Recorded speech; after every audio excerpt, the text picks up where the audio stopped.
All right, guys, welcome back to another AMA at ThongsLounge. Today we have DogeGod in the house on the sofa.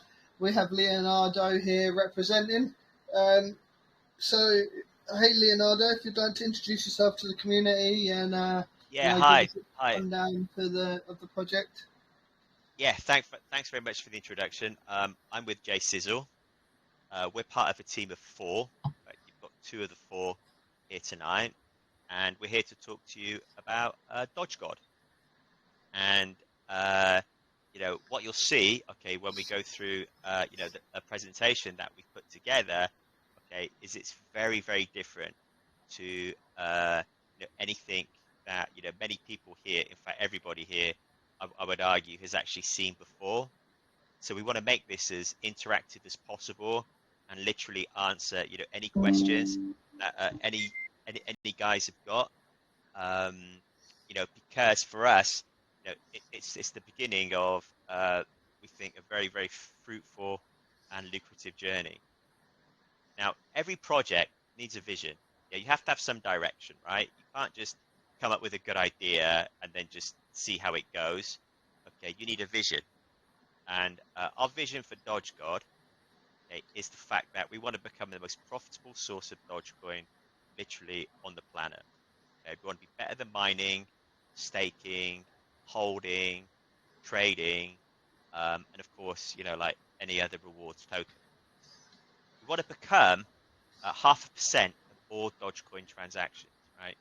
Millions and millions of Doge are traded and mined every single day. Yeah, we want a piece of that ecosystem, and we'd be quite happy with 0.5% actually. We want to become the easiest way to invest for Dogecoin, a one-click process. You go to our Dapp, buy some DogeGod, and then you just see the Dogecoin just rolling in automatically. We want to become a self-sustaining, fully automated ecosystem. Yeah, we want to be sustainable, investable, and tradable. But what you'll see, okay, is with reward tokens in the past, okay, they've just focused on the reward, okay, and kind of forgotten about the asset. Well, DogeGod's very, very different, which you'll see when we drill into the tokenomics, okay, that we care just as much about the asset as we do the reward. So for us, okay, we see both being, very, very profitable as an investor. If we get all this right, okay, we become a top 300 crypto, and we have a market cap of $50 million plus. Now it's okay, you have to say, everyone can come up with a big number, right? What you'll see, what hopefully you'll get from this AMA, is that we've put the financial infrastructure in place to make this happen like now. Okay, this isn't a dream. This isn't, oh, if we get to this, we'll get to this, we can do this. No. This is like when you see the tokenomics, okay, and you see the infrastructure that we've put behind it, we've already started building a skyscraper. Yeah, this is not like, oh yeah, we'll see how we go and then we'll take it from there. So, I want to show you some numbers, right? Okay, now, DogeGod launched on the 8th of August. Okay, this is a status. I mean, you can get it off of. I just took the latest. I just took the chart from a DX Screener. This is status as of today. We launched on the 8th of August. DogeGod itself, okay, the actual price has increased to 100, by 179%. So that's some nice growth. Okay, considering that that we're not even a month old yet and not known to anybody. We have a floor price. This is something that might be new to a few of you here. Okay, this is a guaranteed minimum. This guaranteed minimum is just going to keep growing and growing and growing as DogeGod grows. Okay, and from launch, okay, the actual floor price has increased, by 11%. And I'll go and cover that in a bit more detail as I go through the presentation. Our market cap, these are real numbers, right? Okay, we launched at the beginning of August the 8th. Yeah, like I said, we had a market cap of 94K. We're currently running at 212, so that's nice. Yeah, and the liquidity, which is very, very important to any project. people tend to focus too much on the market cap, and some people forget that the liquidity is probably more important. The liquidity today, okay, is around 200k. Now, at the beginning of August when we launched, okay, it was 137k. It's gone up, and it's gone up because of the tokenomics, because of how DogeGod's structured. We have a marketing fund as well. Okay, again, it's visible. You know, you see many projects, they say, oh yeah, we'll do this percent, this, but they don't actually share any data. They don't share any data. Well, this is solid data. We currently have just under 7,000 Dogecoin in our war chest that we'll be spending at some point. So, you know, nice data, good numbers to start with. But the main thing is, okay, since we launched, okay, we've generated over 35,000 Dogecoin. Yeah, that has been allocated to investors, right? They've either taken it or it's in the Oracle, you know, the Dapp, okay, to be taken. So, you know, I just have to announce that I'm actually, I'm on the dashboard, the Oracle now, and the Dogecoin rewards, they're going up fast. They are non-stop moving. yeah. And I'll explain that because, like I said, you know, we built this from scratch, right? We didn't have to, you know, follow any rules. We had an objective to achieve. And for instance, you know, the way the rewards are staggered, right, is, you know, a transaction happens and it generates Dogecoin. That Dogecoin doesn't go to the investor straight away. It's spread over 7 days. A transaction happens and it resets itself. Yeah. So what's going to be paid?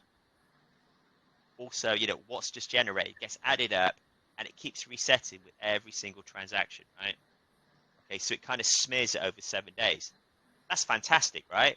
Because what it does is it allows us, you know, so that chart that you see on the Dapp, you know, where you see it increase by every second, well, that's real.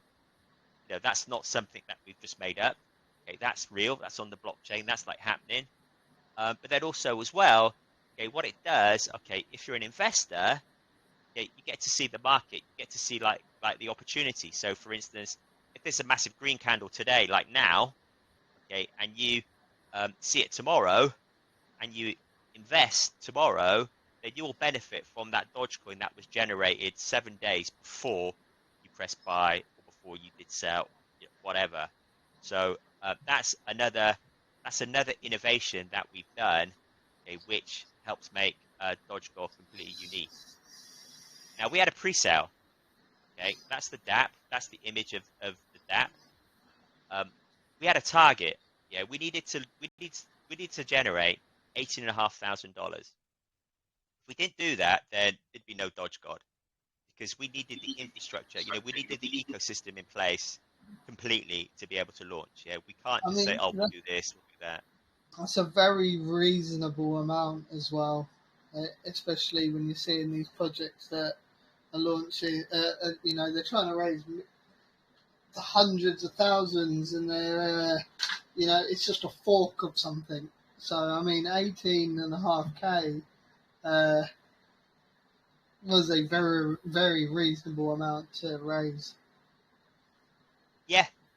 Yeah, but it was a real number. It was like kind of like the bottom line number. If we didn't achieve it, then we wouldn't be here now having this conversation. You know, we needed to be able to you know, start with an ecosystem, start small because we're very, very small today.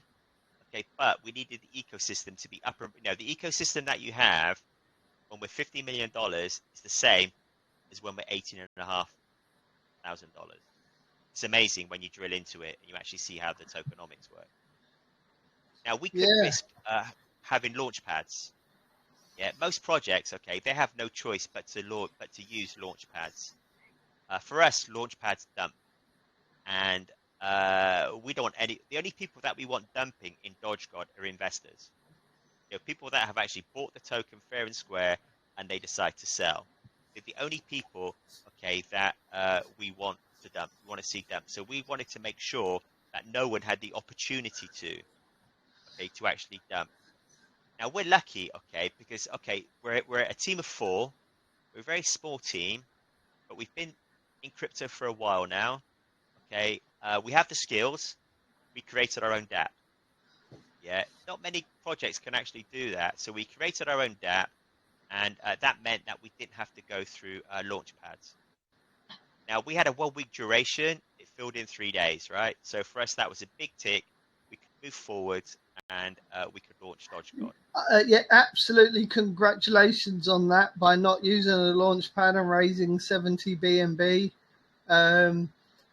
You know, as we know, a lot of people are skeptical still about dApps, about connecting wallets up to things. So, I mean, hats off to you. Yeah. At the, you know, while we're on that subject, quickly, what was the maximum and minimum buy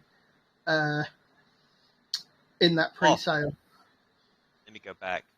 It's on the Dapp. I There you believe go. it was 0.1. It says there. We had it in dollars. Max. Yeah, but we did it in dollars. If you go back to the screen, right? Okay, it was $850 max, minimum $20. Oh, that's All right, right. because we allowed stablecoin purchase. That was really Yeah, cool. exactly. All right, so yeah, that equals out to what? Just under 3 BNB max, which is Yeah. yeah. No, I mean, hats off to you for doing that, because I've seen so many projects try to do the similar and have failed miserably because people don't like to connect their wallet up to Well, site. we're So, kind yeah, of we're congratulations. kind of lucky in a way, because we had we didn't start from scratch with respect to a community, because you'll see when I go through, okay, where we came from a scam, okay, and something that we're really grateful for, okay, is that some of the members of DogeGod today, well, these are investors that followed us over, when we left and we created DogeGod. So we didn't completely start from scratch.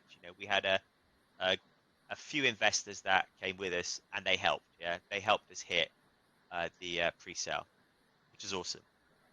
The team, okay, there's only 4 of us. Myself, I'm the fixer.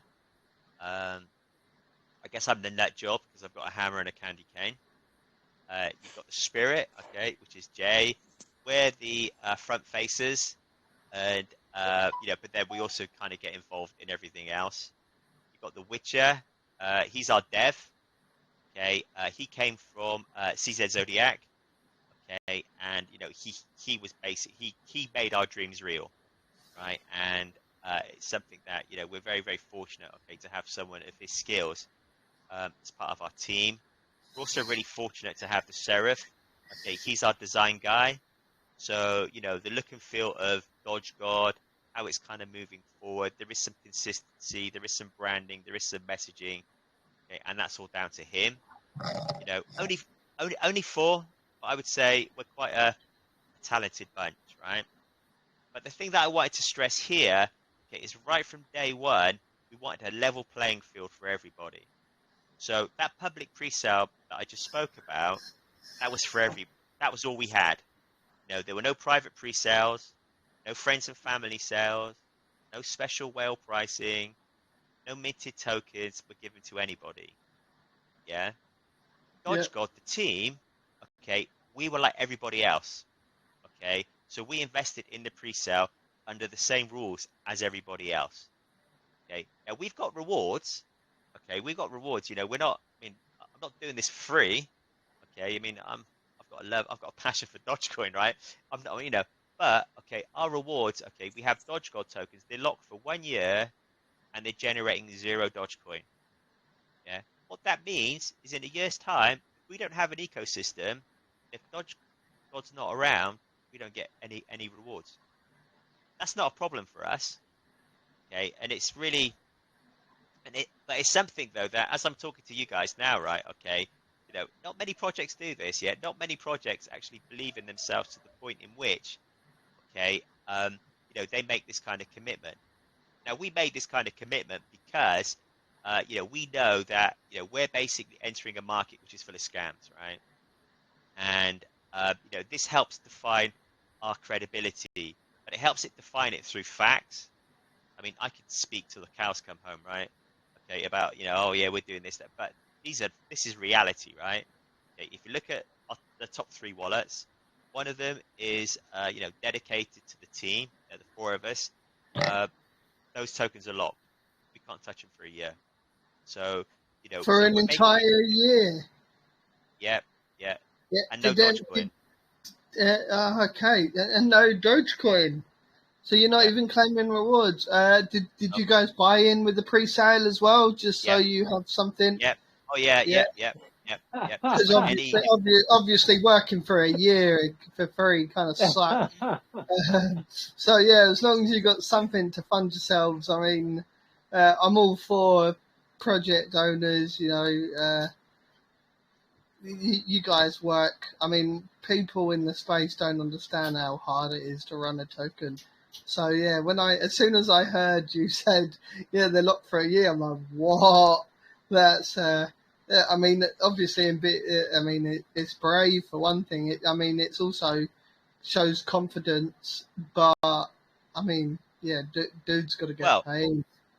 if we get this right, this time next year, it will be a shitload of DogeGod and it'll be a shitload of Dogecoin. Yeah. So, what we see today, okay, is nothing compared to what we believe uh, DogeGod could do. So, this is a big investment, right? Okay, this is a big reward, if we get it right. But then also as well, okay, how many projects, right? I mean, I was doing a competitive analysis a couple of days ago on, the latest scam I read is it Doge Chain? I don't know if anyone's heard about Doge Chain. Well, the week, Well, their blockchain. yeah, it's I haven't basically been following it, but yeah, yeah. no, I haven't been Don't following bother, it, but yeah, no, don't bother, don't bother. that was my immediate reaction. It's like I'm not going to bother Yeah, yeah, yeah. Because if you go following onto it. the website, okay, it looks like a Doge. It looks like it looks like Dogecoin. Yeah, they've made it look like Dogecoin, right? But it is anything but Dogecoin. Okay. Um, the developer got caught a couple of days ago trying to take rewards out through his wallet. I think it's something like $1 million or something. Um, because he got allocated tokens, right? Okay, and this is something that a lot of investors don't even think about when they look at projects to invest in. They don't think about, um, they don't think about the core team. Well, we want to be trusted. We're very honourable, but we want to. But everyone says it, okay, but we want to show it through facts. That we mean what we say and we do what we say. And we do what we say. So, for us, not really a big deal because we have some big because if we achieve what we want to achieve, okay, then that'll be enough reward. Plus, we bought into the pre-sale as well, yeah, just like everybody Yeah. else. So if we sell, it's not a problem, right? No, Because we have if you no sell, I mean, it's your money to do what you got to do, and I mean, yeah, like exactly, exactly. I've said this every AMA, and I've said this in every AMA. But having worked on projects and stuff, I know how little money. Like everybody just assumes that devs are absolutely loaded and are just raking in money and tax and stuff. But what people don't realize is like taxes, they go on stuff like marketing, and okay, you might pay yourselves a little bit here and there, but you risk, if you pay yourself too much, you risk damaging the project, and you get emotionally attached. It's kind of your baby. Unless you're one of these guys that are out to scam, you don't want to sell your own tokens in the tax.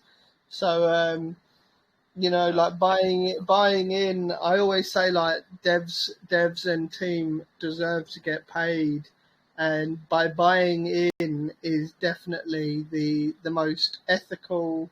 It might not be the most financially viable option, but it's definitely the most ethical way to do it because you don't feel. I mean, I've worked on projects, and I mean, I've had like 30K sitting in my wallet, and I couldn't bring myself to sell it because you get emotionally invested on it, and then the project dies, and I was left. I've sold for a couple of beans.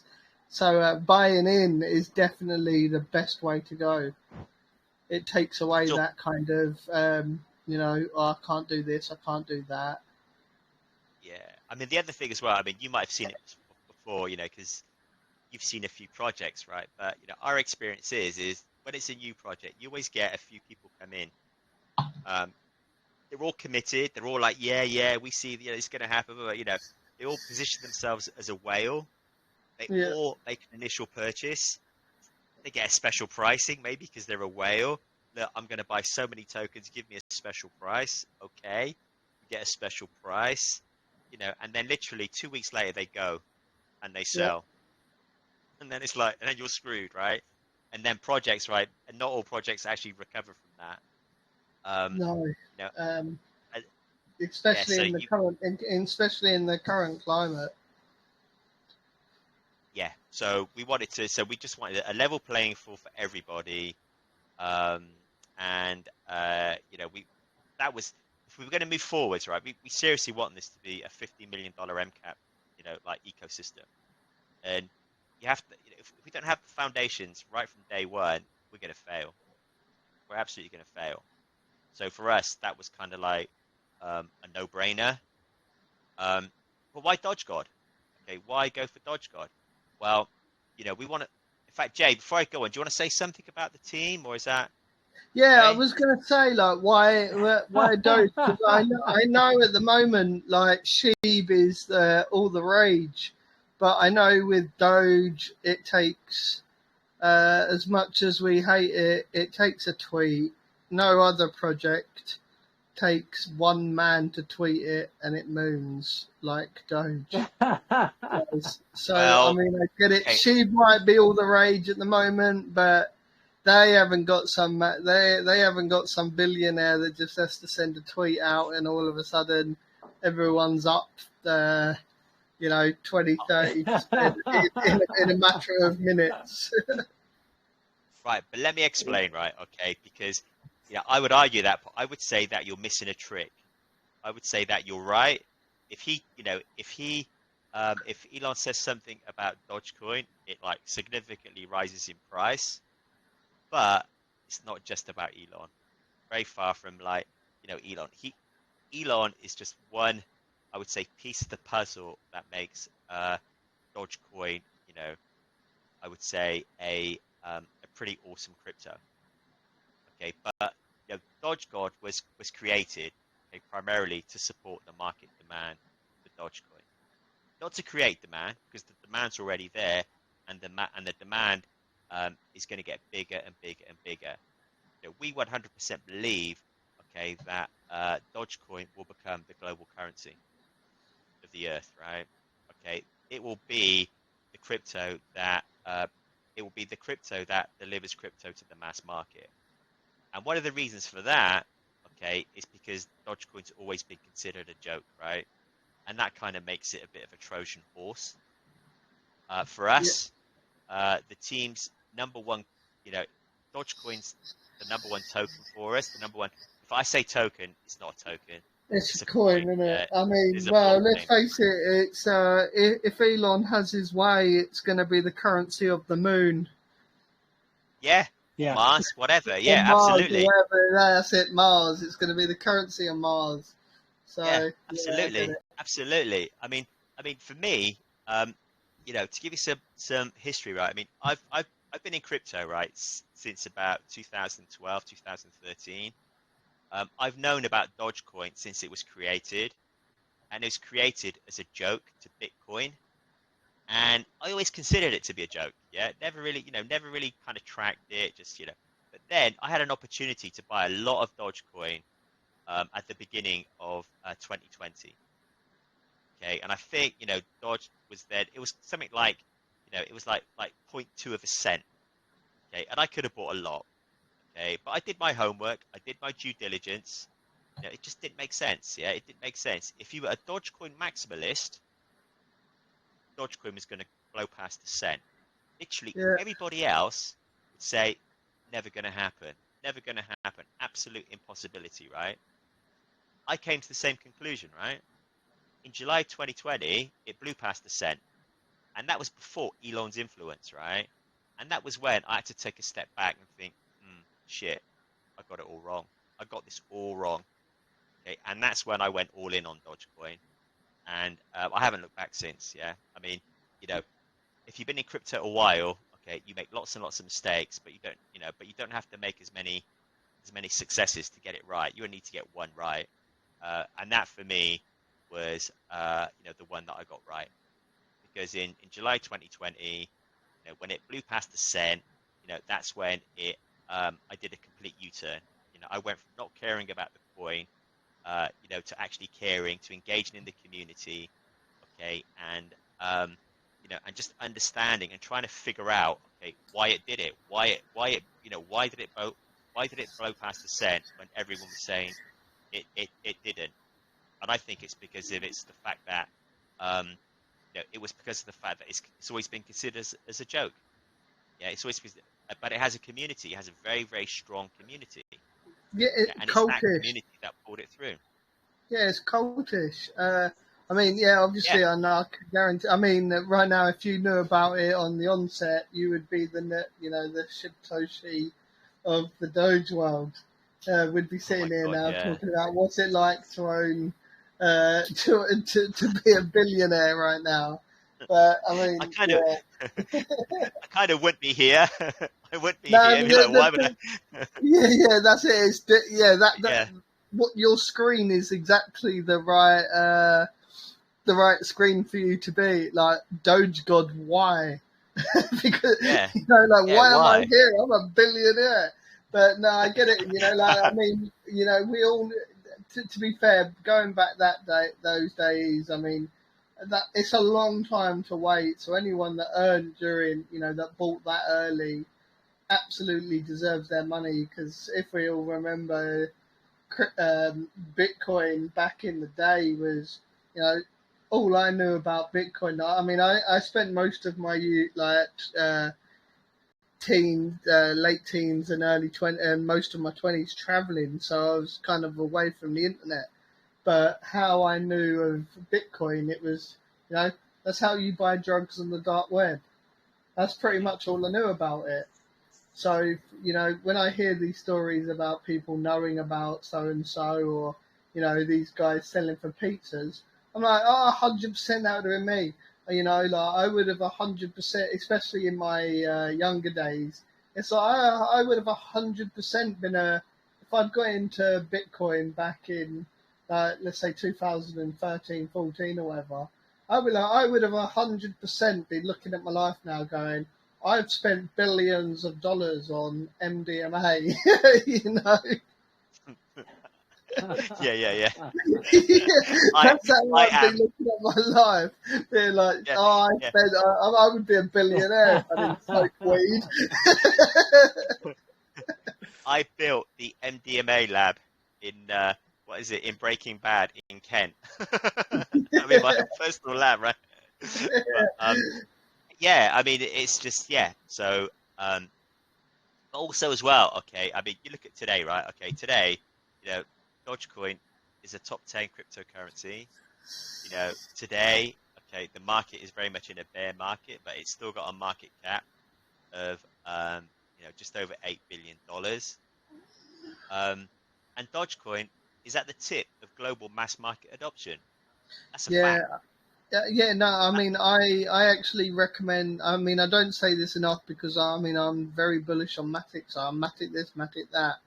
But really, I mean, I think everyone should be holding at least some Dogecoin, like doing, Absolutely. if you're accumulating, like I know some people accumulate BNB, but I accumulate a little bit of, BNB, a little bit of, well, more Matic and stuff. But yeah, I mean, Dogecoin is one of those ones that you should be accumulating. Yeah, definitely. And also as well, okay, many people still today think Dogecoin's a joke. That in itself, if you're an investor, is a buying opportunity because it's very far from being a joke. Okay, because if you do some due diligence and look at what the devs are up to, yeah, they're working on building blocks. Yeah, they're working on building blocks that will change cryptocurrency. Okay, and that will deliver crypto to the masses. I mean, I've taken like 3 projects, right? There's Starlink, yeah. Starlink. Well, I'll give you an example, right, of what that can do. say for instance, you're like a village in Africa, right? Okay. Everyone on the planet has got a mobile phone, right? They won't have anything else, but they've got a mobile phone. Well, you build a radio mast in your village, yeah, to cover your village. It's cheap. They're dirt cheap to manufacture, okay? And then, okay, all the wallets in that village, okay, can have Dodge wallets, and you don't need the internet. Yeah, it's a combination of radio waves and Starlink. Now, how much of a game changer is that, right? You don't need any infrastructure in place. Okay, you just need a radio mast, and bang, yeah, you're on the Dogecoin blockchain. That's amazing. Okay, you can just having your phone, you can do direct transfers. Okay, not having to use the internet. It's a game changer. The other thing, okay, is something called libDogeCoin. That's a library of commands, right? That means that if you're a developer, you don't have to use the blockchain. You don't have to be an expert in the blockchain to be able to use Dogecoin. And they gave a great example, right? Because one of the things that you'll be able to do if you're an app developer is you could set the amount of confirmations it takes to confirm a transaction, right? If you're a market seller, a market store, and you're selling coffee, potatoes, whatever, okay, then, you want an instant transaction, right? You don't want to buy something and then wait a minute or 2 minutes or 3 minutes, okay, for the transaction to approve. You just want to literally, ping on your phone, buy, move on, okay? But, and this is the example they use, okay, if you're selling Teslas, okay, big hint, big subliminal hint there when they said it, but if you're selling Teslas, right, you probably don't want to have an instant transaction, right? You probably want to set it so you have, say, 5, for instance, just to make sure the transaction happens, right? This is something that you'll be able to do through the library, okay? And this opens Dogecoin up in terms of as an e-commerce tool, okay, to literally, any size business. It's huge. And the other benefit of this, okay, is, when you buy your coffee at, say, Starbucks or Costa or whatever, when you play with your card and you ping it, okay, yeah, for you, it's instantaneous, right? For the retailer, it's not. For the retailer, they probably have to wait 30 days. There's also a commission that they got to pay, okay, for the transaction, for the infrastructure, right? You get none of that with Dodge. It's instantaneous. It happens. You cut all of that out. It's amazing, okay, because, you combine the two technologies together, okay, then, you've literally got, okay, parts of the world that don't have banks, they don't have any infrastructure, okay, that have basically, that on their wallet, okay, their wallet's everything. Their wallet's their own bank account. It's absolutely amazing. And what the Dogecoin developers are doing, okay, whilst you get other projects are focusing on NFTs and this, these guys are focusing on the building blocks. Yeah, they're focused on the building blocks, okay, and it's the developers that are going to take these building blocks and they're going to turn it into whatever they need it to be. Now, the other thing, okay, that they announced this week actually is the Doge ETH bridge.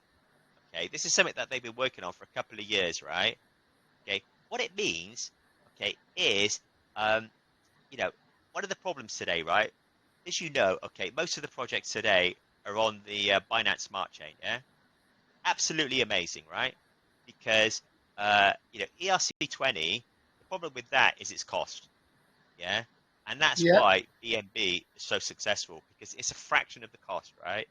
Well, here's an example for you, right? Okay, if you get your ETH, yeah, you don't see it, okay, but your ETH converts to Doge, yeah, your Doge gets transferred to wherever, okay? The transaction fees are like literally fractions of a cent, yeah? It's peanuts, it's tiny, okay? It then goes from Doge to ETH, you don't see it, but boom, you've just eliminated the transaction fees away from that. This is huge. But that's just one thing. Absolutely. Yeah. It's huge. So when you add up, so when you look at Dogecoin as an asset, yeah, you've got to literally strip away all the bullshit, okay, and just look at the fundamentals, okay. And you got to ask yourself, right, okay, if someone turns around to you and says, oh yeah, Dogecoin's a waste of time, it's a joke. Well, yeah, it's a joke, but the joke's not on Dogecoin, the joke's on you. Yeah, because it's so much more. And also as well, who hasn't heard of Dogecoin now? Probably Uh, more people have heard of Dogecoin than Bitcoin. I mean, It's everywhere. well, yeah. I mean, at least it's neck and neck. Um, Yeah, at least. yeah, You're right, yeah. at least. At least it's neck and neck. You know. Yeah. Yeah, like I said earlier, like sheep seems to be all the rage at the moment, but as we know, trends come and go, and you know everything. You know, people jump on the bandwagon. It'll be like a grow token will do well, and all of a sudden everyone's grow, and then Shiba will have a good day, and or they'll you know, and then all of a sudden Shiba Shit Show, for example, will pop up, and all of a sudden that's mooning. But Yeah. yeah, I mean, like I said, you know, like Shiba's more of people that are in the space, whereas Doge, yeah, I mean, you've got Elon fans that have nothing to do with crypto. This I is, mean, Doge yeah, is all over the news. It's yeah, exactly. I mean, This is on, Shiba just followed the dog trend and got lucky during the bear market. I mean, Doge did too, but I mean, he's got the backing of uh, the richest man in the world. So you yeah, know absolutely. And who pushes the hell out of it, and I'm pretty sure that's probably why the Twitter deal fell through, because they felt like and this is my personal opinion, but I think that's why the Twitter deal with him fell through, because you know it could potentially be seen as a abuse of power for him to show his token. You noticed he's always saying, well, "How that's a often?" really, Huh? that's a really, really good point, actually, because I would say, right, okay, yeah, the Twitter deal, I think, fell through because I think Twitter were kind of like bullshitting on the number of users that they had. And when they valued the company, they also included bots. I mean, I don't know Yeah, for a but at the fact. same time, Elon don't give a crap. Like, I mean, he can earn the Yeah, money back from buying Twitter just by the amount of Doge he probably owns and scary, isn't it? sending You're out right, tweets. So scary. yeah, I think like it's that we're never told the truth, but that was my Yeah. initial thought No, was you're right. it's probably likely, it's government interference saying it's an abuse of power to pump your Well, thing. And if you notice, like with Elon, he will always. How many times have we heard he's not accepting Bitcoin? Okay, we're accepting Bitcoin. We're not accepting Bitcoin. yeah, Dogecoin yeah, is yeah. always like the Dogecoin is going to be the token of is going to be the global currency, the currency of Mars. He's never been. He's treated it completely different to how he has with Bitcoin. I think he plays Bitcoin. He plays Bitcoin. He plays Bitcoin holders, but for Doge, Yeah.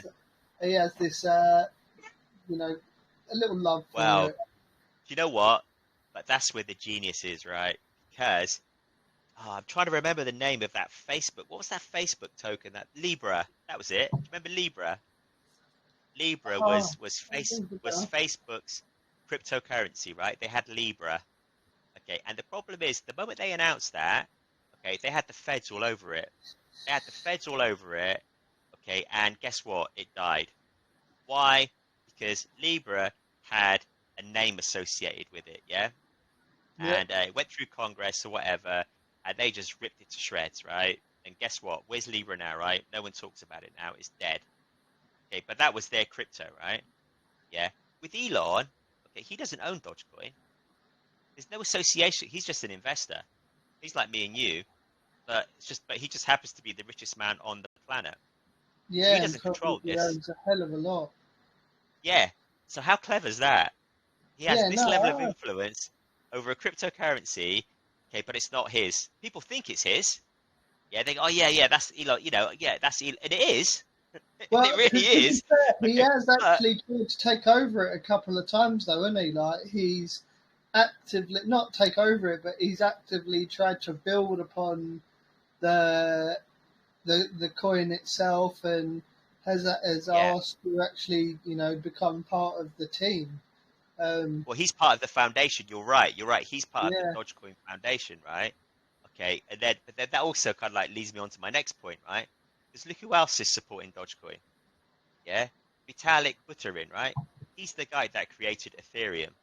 yep. So you've got the richest man in the world. You've got the guy that created Ethereum. Both of And them are on the Dogecoin Foundation team, and they support Dogecoin. without Yeah, Vitalik, I don't think there would be crypto. I mean, exactly. everything is a layer two of Vitalik's work. Oh, I don't, I exactly. don't, I don't think there would be a crypto without him.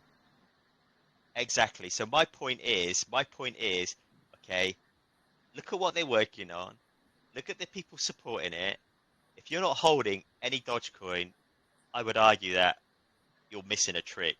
Yeah, it's just like, you know, these things, right, that I'm talking about. This isn't this could happen, but this is happening. This is happening now. Okay, like the ERC20 bridge, right? That's going to ship this year. This Dodge ETH bridge, right? Well, guess who's been involved in that? Vitalik. Yeah, of It's course. amazing. It's absolutely amazing. So with DogeGod, if it's not on your radar, it should absolutely be, and that's why DogeGod was created.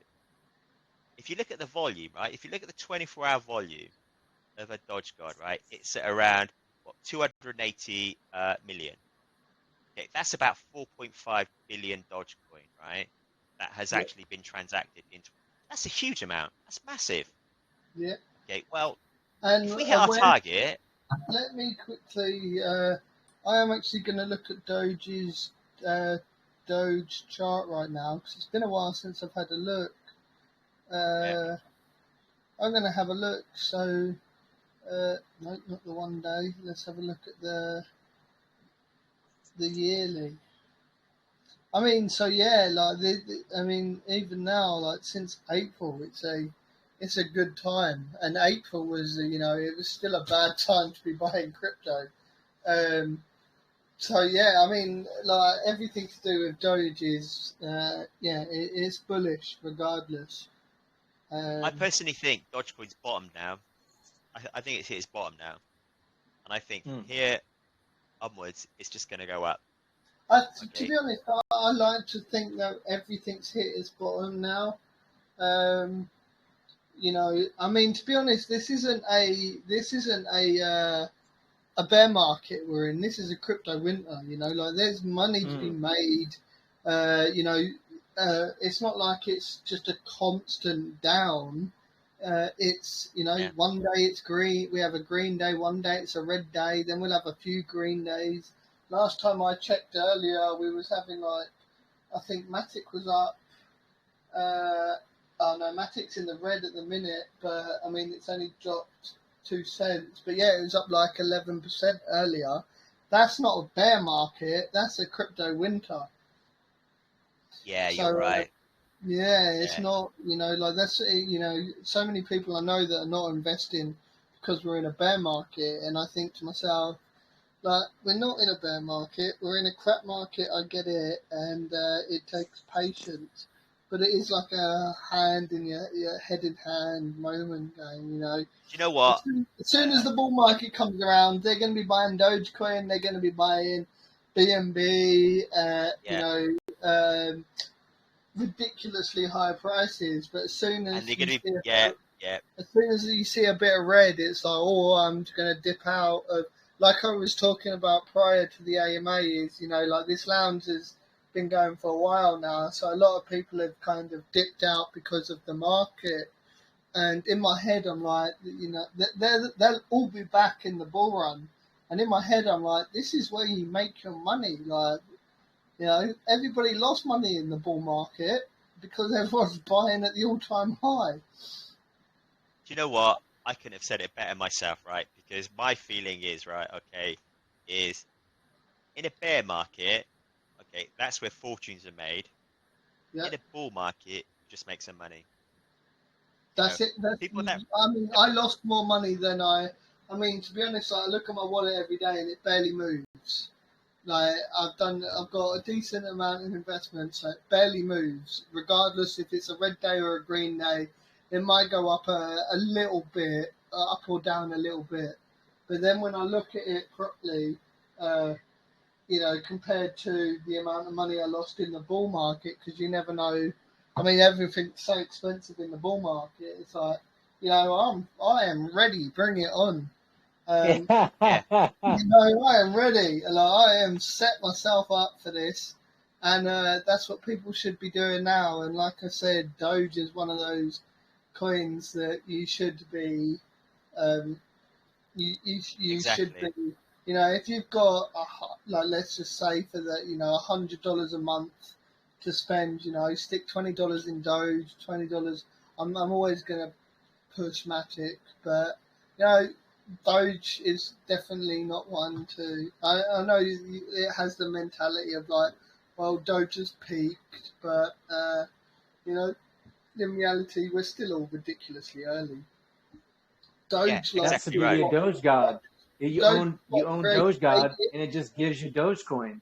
So, That's what I and mean. especially because it's paired to a stablecoin, it's going to be purchasing that Dogecoin with the stablecoin backing that's generated from the burn mechanism. So we're going to be getting like a lot of Dogecoin uh, because we're purchasing it with the stablecoin that has value over the Dogecoin. So the lower the Dogecoin goes, the more Dogecoins getting bought by the contract delivered to the holders, and we're just cleaning up right now, like you're saying, because it's at just this really great bottom, and you're just The question now, Dogecoin just scraping the bottom of Dogecoin and giving it to them. Absolutely, Yeah. and of course, like when it comes to passive income with something like Doge, I know a lot of passive income projects offer like stable coins like BUSD and stuff. It doesn't get you anywhere. It depends on the market. You could, if you buy on launch day or pre-sale, you're going to earn a shit ton of, excuse my French, a shit ton of rewards that day.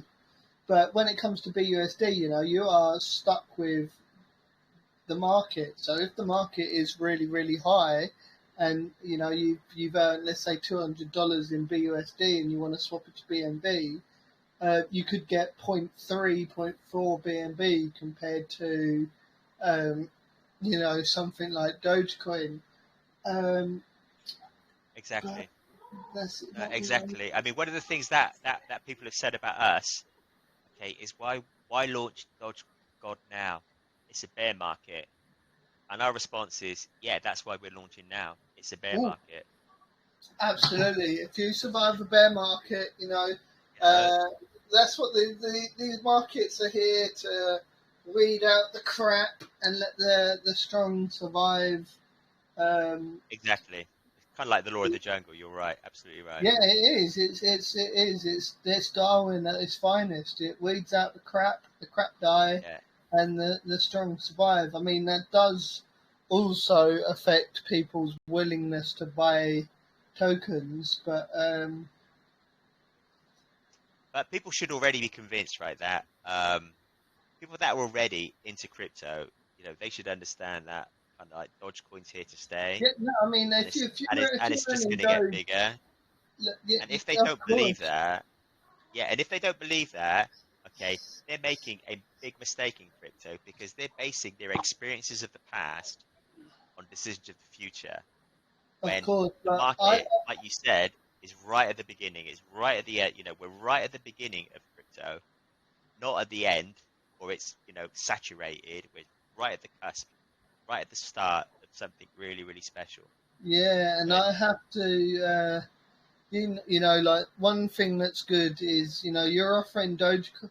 Like I try to look at worst case, best case scenarios, regardless of whatever project that I'm doing. And then, like, let's say in 3 months' time, because reward tokens, for example, they, for the most part, unless they're done perfectly well, which I'll get to. I'll ask a question about it later in terms of the swapper with your tokenomics. But yeah, like a lot of reward tokens don't last because of the selling pressure.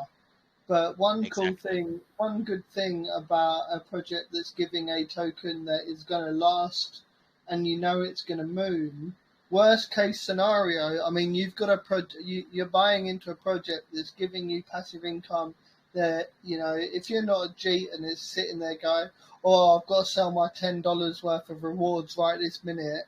And you can sit there and just be like, well, you know, I'm happy to sit on this for a year or two. It doesn't really matter at the end of the day. Yeah, I And, mean, and you've got a token that you can also sell. Like you, I mean, you need transactions. So a sell, okay, it might affect the market cap that you guys have, but at the end of the day, a buy and a sell fuels your economy. exactly. Couldn't have said So it better myself, actually. yeah, Couldn't have said it better myself. I mean, the thing that I will say, right, the point that I guess the point of this slide, right, is, you know, we started DogeGod on a blank sheet of paper. Okay, we started DogeGod. Okay, we wanted the infrastructure to be able to support a $50 million M cap, which is high today when you consider we're like just over 200K. That's, you know, but in terms of making the most of the opportunity, it's tiny. Yeah, and we needed to have, and you know, through when I go into the tokenomics, through what we've been able to do with CZUSD, we find ourselves in a situation, right, where we are completely unique. There is nothing in the crypto space that does what we do. Yeah, and that is innovation. That is yeah. innovation, yeah, when you have the skills to be able to start something from scratch, to do a specific job, okay, and you know, I can't do that because that's shit. Other tokens have done that. That won't work. This will work. That won't work. And that's why, you know, we've created something really, really special, yeah? Some I'm history. I'm actually Sorry. glad you brought up CZUSD because you're not Yeah. the first project that I've done an AMA with on CZUSD, but for everybody here that hasn't heard of the stablecoin, because it is relatively new. I mean, when I say relatively new, I mean it's incredibly new. Yeah, do you wanna? I mean, I know you're Yeah. not the dev of the stablecoin, but if you want to go into it, because obviously you're not on BNB, you are pegged to this stablecoin. Yeah. So yeah, if you want hey, to spend some time chatting about that, that's awesome because yeah. it's people are people are gonna be sitting here going like, how do I buy this token? Even you can explain to I've been there, and this is no slight on anybody listening because I mean I've been in the same situation. You can listen to someone explain to you how to buy something that you're unaware of. Like I remember my first day. I think we all probably do remember our first day on BSC, and it's like, so I've got to go on to PancakeSwap, and I've got to put this in, and then I've got to do that. I mean, I think we all remember our first day on that, and it's like, what the hell? Yeah. This is not what crypto was like, and it's like, you're messaging your friend who's made a shit ton of money, and it's like, right, how do I do this? So yeah, I mean, obviously going over what CZUSD is and how to buy it, for example, is Well, we probably cover that a lot. So if you let us carry on, we because sorry, CZUSD. yeah, I'll So let no, you no. What I carry was going to on. say is, yeah, no worries.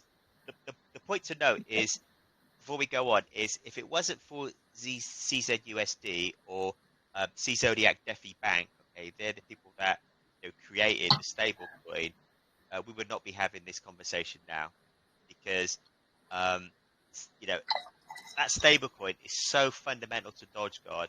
It's so embedded within DogeGod. DogeGod would not function without it. So we can cover that off. I guess when we get into the detail of the tokenomics.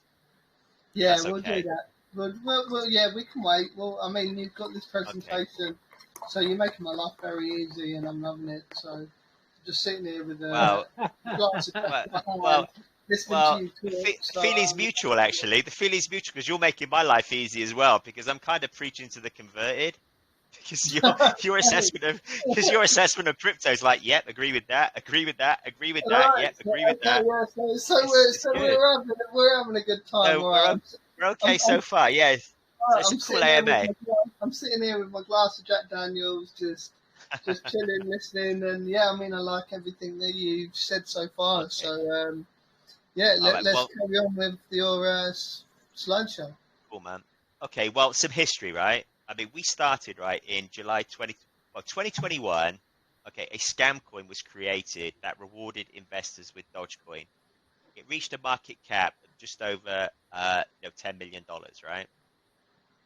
In August 2021, that's when I became involved. I stumbled on this coin in August, at the beginning of August, actually, because then I'd already kind of converted to Dogecoin, and then I was literally any which way to accrue as much Dogecoin as I possibly can, yeah. And I was mining, I was trading, and I saw this, and I thought, wow, this is a rewards token that pays in Dogecoin. I'll have some of this. That's when I joined. I literally joined a couple of weeks before the devs left. Okay, now they left in August, okay, because the price started to tank, like really, really tank. If you can imagine, from a market cap of 10 million, okay, to, the end of August, it hitting 170K, that's huge. That's massive, yeah. Now they gave Mm, many reasons for moving on. Okay, they were working on another project. They'd had death threats, which in hindsight, I believe were, there were people that were pissed off. Some of the stuff they were posting, but I think it was just all part of I think it was bullshit, actually, to be honest. And they also believed that meme coins were dead. This is a month before Shiba Inu exploded.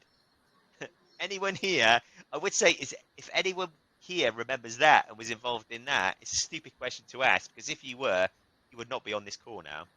You'll be on some island somewhere, right? Okay, yeah. it hit astronomical heights, right? So what we did, okay, in September 2021, myself and three others, right, we took over management, okay, because we believed, okay, that we discovered something special. We believed that a transactional ecosystem that gave investors Dogecoin was possible. We turned around to the devs and we said, look, we want to turn this around. We can turn this around. Okay, you know, we want to take it to $1 million. When we take it to $1 million, let's have a conversation, because we need to evolve this. Yeah, there are certain things that we want to do. Just we'll do it, but then you support us when we hit 1 million. They were like, okay. So they went off and did their thing. We went off and did our thing. We took ownership of the community, and the challenge was to turn it around. Well, we got to November. Okay, the market cap had reached 650K. It was going to run out in December. So we approached the devs in November to say, hey, look, we're on track to do 1 million. Okay, just like we said we were going to do. Please extend the M cap.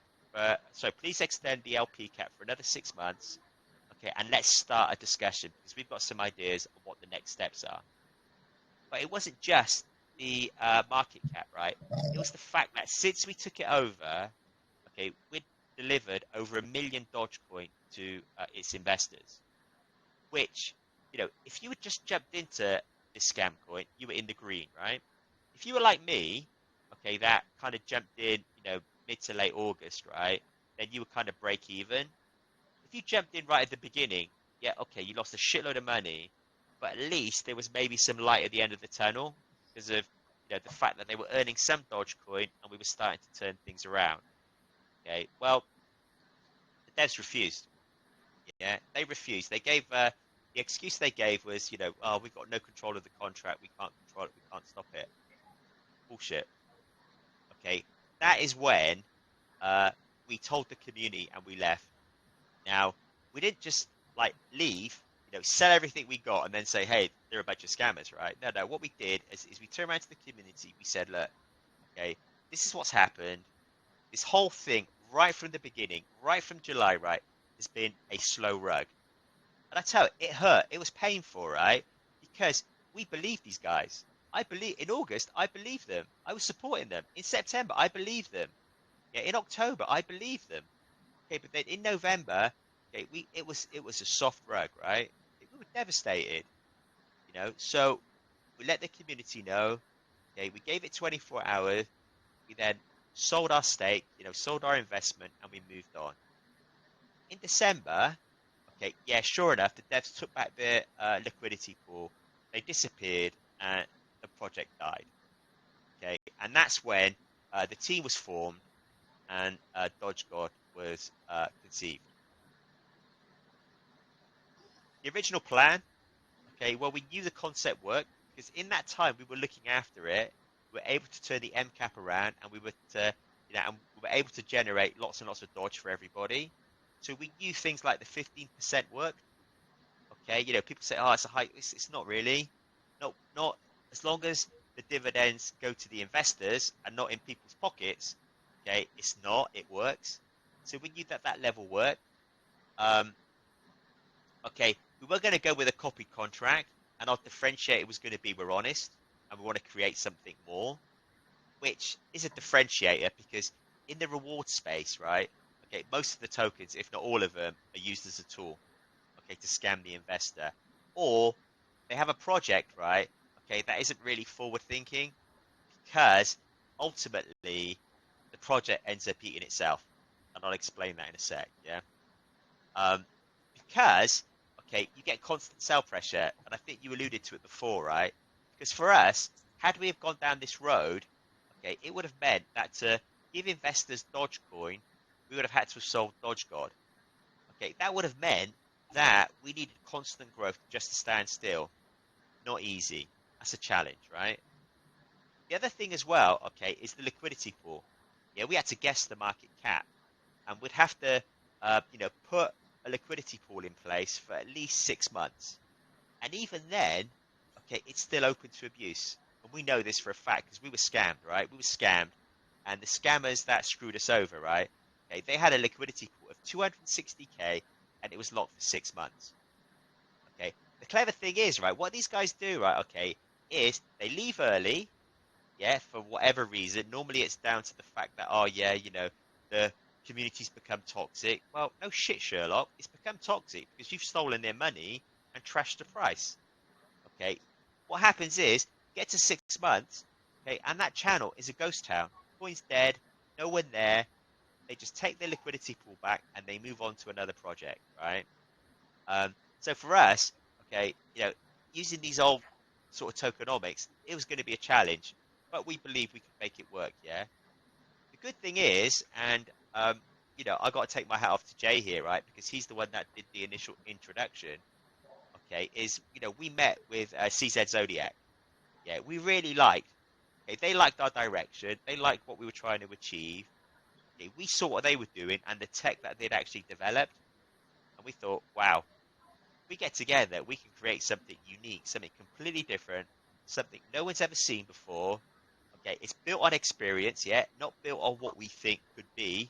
Okay, it's built on like history, okay, and it could be something unique. And that's where, and that's DogeGod as you see today. Now, let's get into the sort of like the detail now of DogeGod. Okay, when we get into the tokenomics. And I think this will answer all your questions, but if not, please fire away, right? But the total supply of DogeGod is 10 billion. Yeah. Initially, it was 7.5 liquidity, 2.5 was pre-sale. What we didn't sell in the pre-sale just went back into liquidity. It gave us a solid launch price. It gave us a solid floor price. Okay, this is a guaranteed floor price that is never ever, that is always going to go up because you'll see that with every burn. Okay, a burn doesn't just reduce supply, so you get scarcity, so it increases value. It does so much more. Okay, but that meant that we had a liquidity at launch of 137K. Now, question you might ask, right? Okay, is well, okay, hang on a minute. You said your goal was to raise 18,500. Okay, but yet you launched with 137,000. Yeah, we did. Okay, CZUSD made that happen because of their belief in the project. Yeah, because the developer for CZUSD DeFi Bank is also part of our team. Okay, so we're very, very privileged, to have someone of his skills able to take our Dodge concept, right, and turn it into something completely unique. Yeah? And that meant that, we launched with a market cap of 94K. How many projects start with this level of stability on day one? Not very many. And now we get to the meat in the... Sorry? I was just saying, yeah, no, I agree. Okay, now we get to now this is the fundamental difference, right? Okay, between us and literally everybody else, right? Before you get Every into single, that, why sorry, go. why do you think DogeGod would have a construct like that? You know, uh, as far as their tokenomics and those numbers. I mean, what do you think they're trying to do by having that liquidity so high and the tokenomics in that format? Sorry, say that again. I haven't actually looked at the chart because you're obviously on CZUSD, so I just know that Leo would like to be able to support BTC purchases and sales, and yeah. that's what DogeGod's able to do. The tokenomics are established so that there really isn't an order that can't be supported, and the chart can sustain it and handle it, and the concrete or the tungsten price floor, what I like to call it, will not be affected. And I apologize for interrupting you there. That's never apologise. Yeah, no, you. I just got some crickets. I'm asking you guys. It's like I'm answering my own. Well, I mean, the other thing as well, right? Okay, I mean, I don't know if you guys, right, from experience, right, have been involved in projects, right, where they have these really lofty goals, okay, really lofty targets. Yeah, you might see a really big market cap, okay, like say, but then they've got a small liquidity pool. They're never going to happen. No, of Yeah, they're never course, going to yeah. happen. So if I turn around to you guys and say, oh yeah, look, we've got a big number here, right? Okay, like our market cap today is 200K, right? Okay, if the liquidity pool was like 20K, it's never going to grow. You need a liquidity pool. Okay, that is on par with the market cap. I disagree, sir. At Oh, 200K, if you've got a 20K liquidity with 10%, if you're taxing 10% and you're putting 3% of liquidity, 3% of that 10% into liquidity, that will build your liquidity floor like with all volume buy and sell, and it will actually build up over time. Yes, if you get this massive pump, it's unsustainable for that massive pump. But as that pump comes down and as that volume comes down, then that will go back into your liquidity pool. As long as it's fixed liquidity and not getting pumped out by the dev that keeps taking the money. There's a big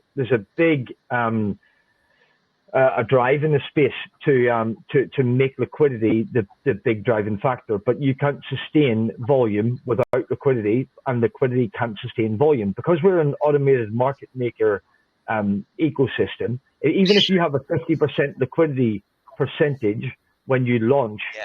But if you have any pump at all, you'll end up at like 20, 10, whatever percent right at the top.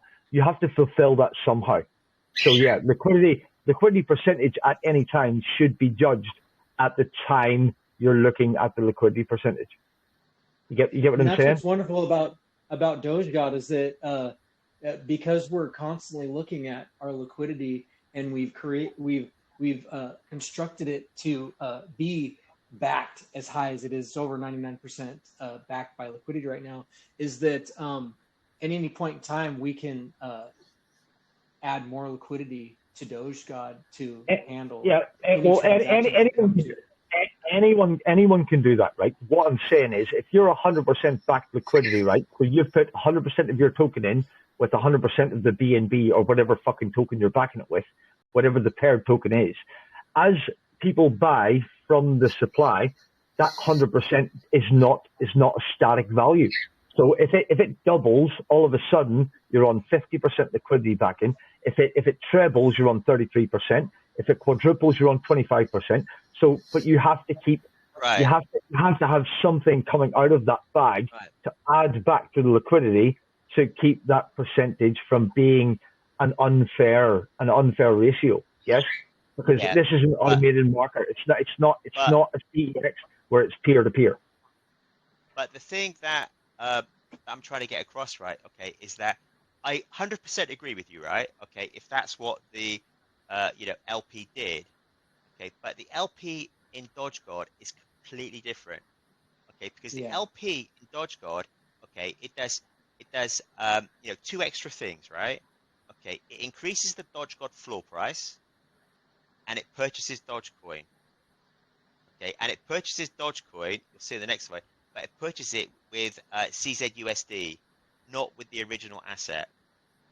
So the LP has changed, and again, okay, just kind of like going forwards a bit, right? Okay, there's no time lock to the LP in DogeGod. It's a fundamental part of the contract. It's embedded within the contract, right? It's just there. You can't touch it. You can add to it if you wanted to. Buddy, I'm probably one of the best contract devs in this space. I get where you're coming from. What's CZ? What's this liquidity backing? You've got this other token. What's it backed by? And where's the money coming for that? Yeah, that's what we wanted to. I wanted to get into more. Like I know all about CZ. I posted the ledger for the CZUSD asset, all of its backing. It's a great stable. Yeah, I know.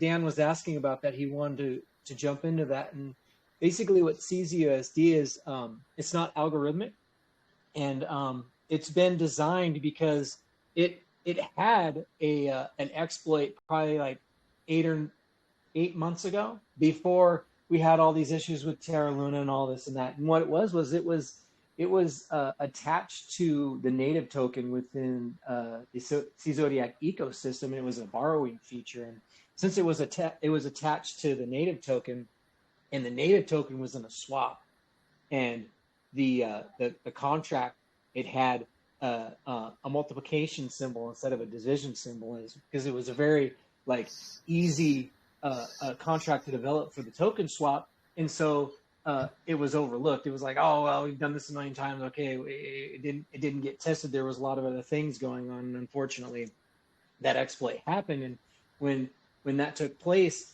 and a member of the community got 1 trillion tokens and sold, and since CZUSD had this borrowing feature available for the native token at the time, it got pulled down with it. It was immediately detached from the native token, and then the community began to bring it back up to peg. And not only that, but the dev at the time, our partner, he redeveloped it. And so now CZUSD is totally different than it was then when he created it, and that when it's over $1, it backs itself. It converts itself into a CZ4 belt.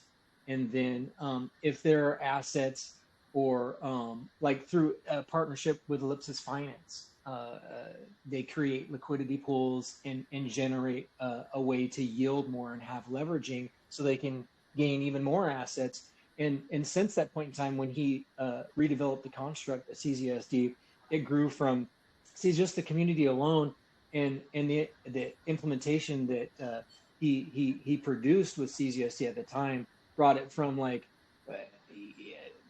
20,000 in liquidity to 120. Then we partnered with Ellipsis Finance. They gave us leverage for 450. Now it's backed over $800,000, and it's continuing to grow. As a stablecoin goes, it's basically mooning, and it's in its infancy. So I encourage everyone to do more research on it and hitch your wagon to anything that's attached to CZUSD, because even in this bear market, it's continually growing in its value.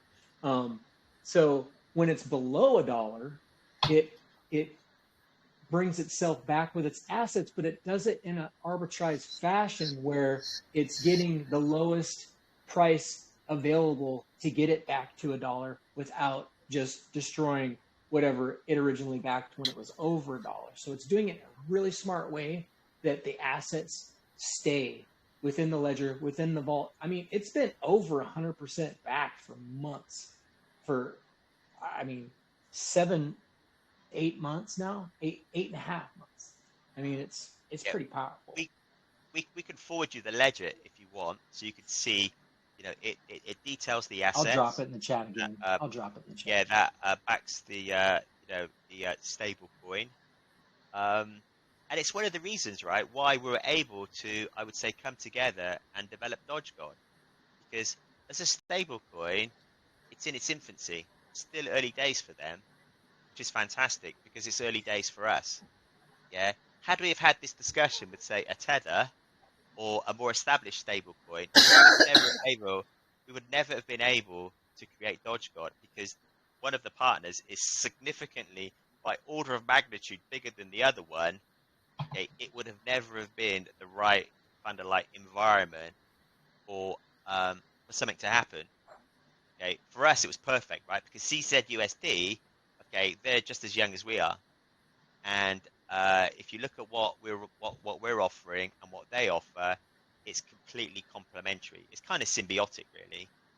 Okay, when you take into account the tech they've developed, versus the idea we have. So I guess summarize the answer, right? Okay, is CZUSD is a stable coin, means it's always worth $1, and it's backed with, I think from memory, I think it's like over 800K of physical assets. Okay, that is just growing. Yeah, so just like DogeGod, CZUSD is growing as well. And unlike, things like Terra, okay, that collapsed because of its algorithmic stable, this is solid, yeah? Just like, BUSD solid, yeah, there's the equivalent dollars wherever in like New York or wherever, I can't remember where they hold it.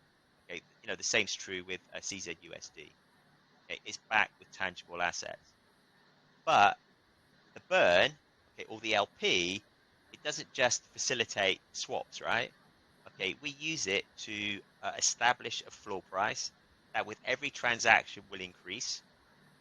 Okay, and it never goes back. The LP itself is locked within DogeGod. So if everyone decided to sell tomorrow, okay, then the liquidity is there to be able to support that. Okay, but then it also purchases Dogecoin as well. Okay, it's a 15% tax. Okay, that's pretty straightforward, yeah. Of which 12.5% is automatically paid back to DogeGod holders in Bet20. We have a Dapp. Okay, so what we're saying is facts. You can actually see it on our Dapp. Okay, so right from the beginning, we want it to be 100% transparent. Okay, and the Dapp, the Oracle, allows us to do that.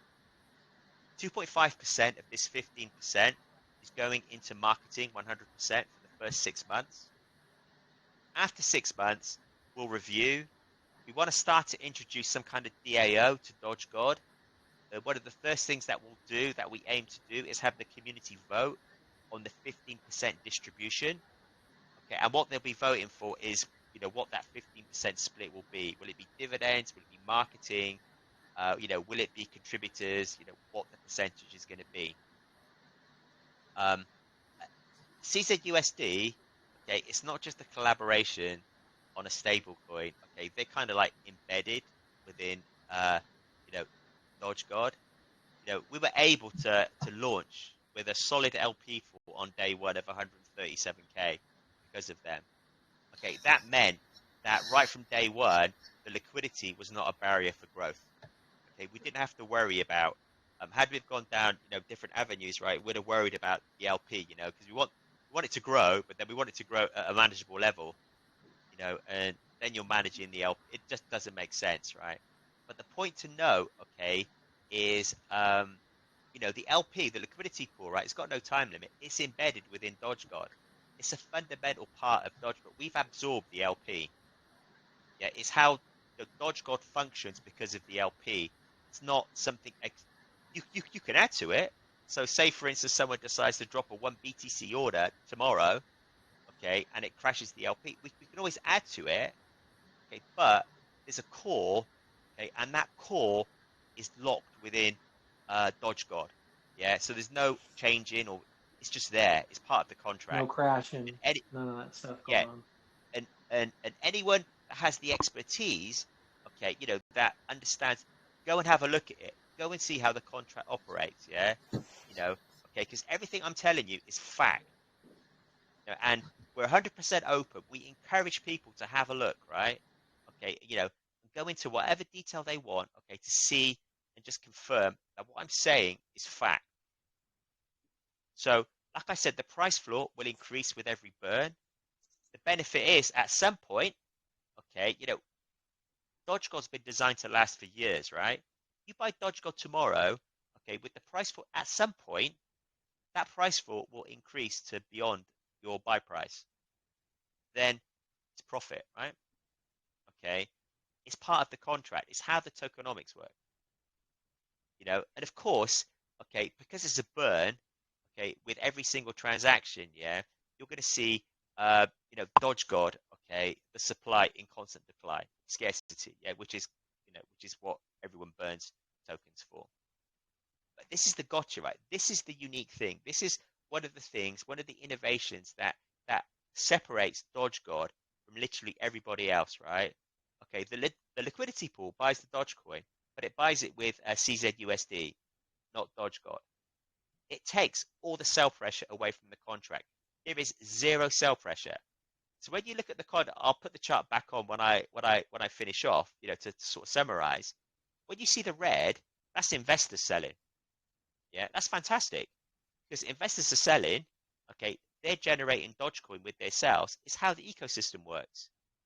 Okay, for us, okay, by taking that constant buy pressure away, we've taken reward tokens to a whole new level, something that no one has ever done before.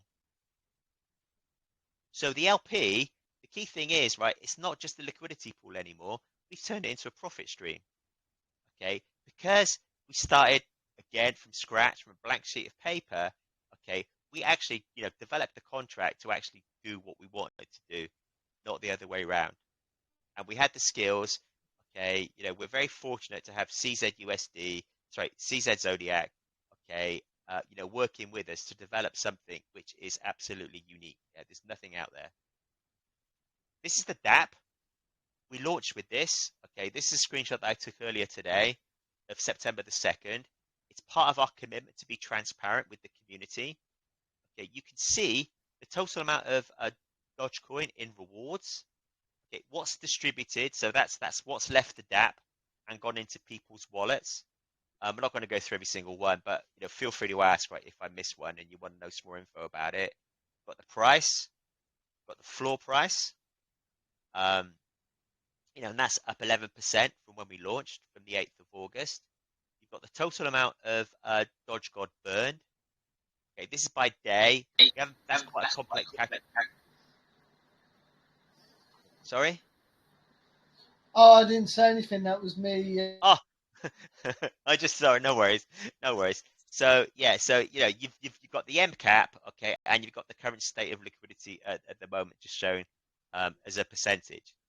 Now, if you hook up your wallet, okay, to the Dapp, then you'll be able to see, what you've got in your wallet, what your reward level is per day, how much Dogecoin you've earned, on that address, yeah, since you started, so you can track that. You've got what's pending, so what's in the Dapp that you can just manually claim, okay, whatever you want.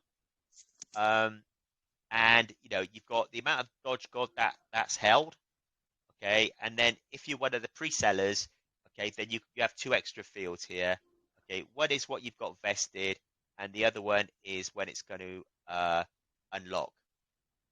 So now the thing I will say, right, okay, I touched on it earlier, but just to stress, right, is the way the rewards are locked, okay, every single transaction generates Dogecoin. Okay, now what happens is instead of that Dogecoin being paid straight away to investors, okay, it's spread over 7 days.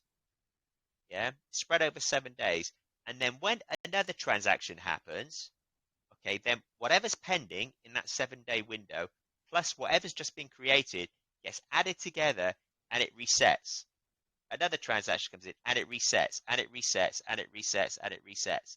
That's why, if you look at our Dapp, okay, you can see the Dogecoin going into your wallet, okay, literally every second. Yeah, because that's how we distribute the reward. It's over a 7-day window. This is fantastic, right? Because what that does, right, okay, is it's a more even spread across the ecosystem.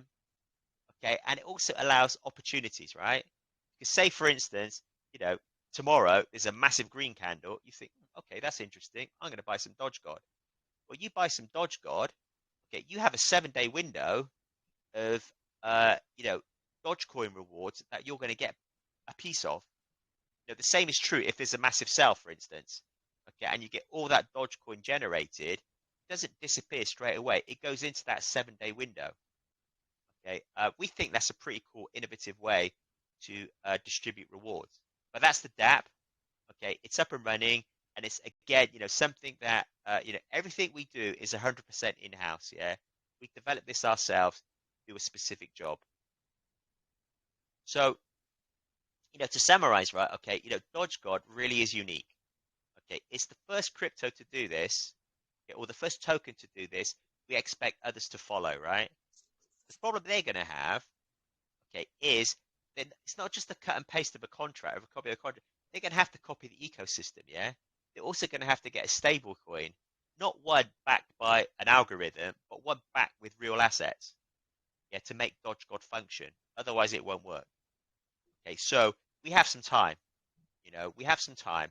So we have some time to be able to educate and build, because that's what we have to do, because we are surrounded by a sea of scams, right? Okay, and we're offering something different. We need to educate. That's why our plan at the moment, okay, is to do as many AMAs as we can, speak to as many people as we can, and build from there. Yeah, then hopefully by the time the market starts to turn, okay, we'll have a nice big war chest of Doge, okay, that we can use. That's when we start with a kind of like sort of bigger advertising campaign, for instance.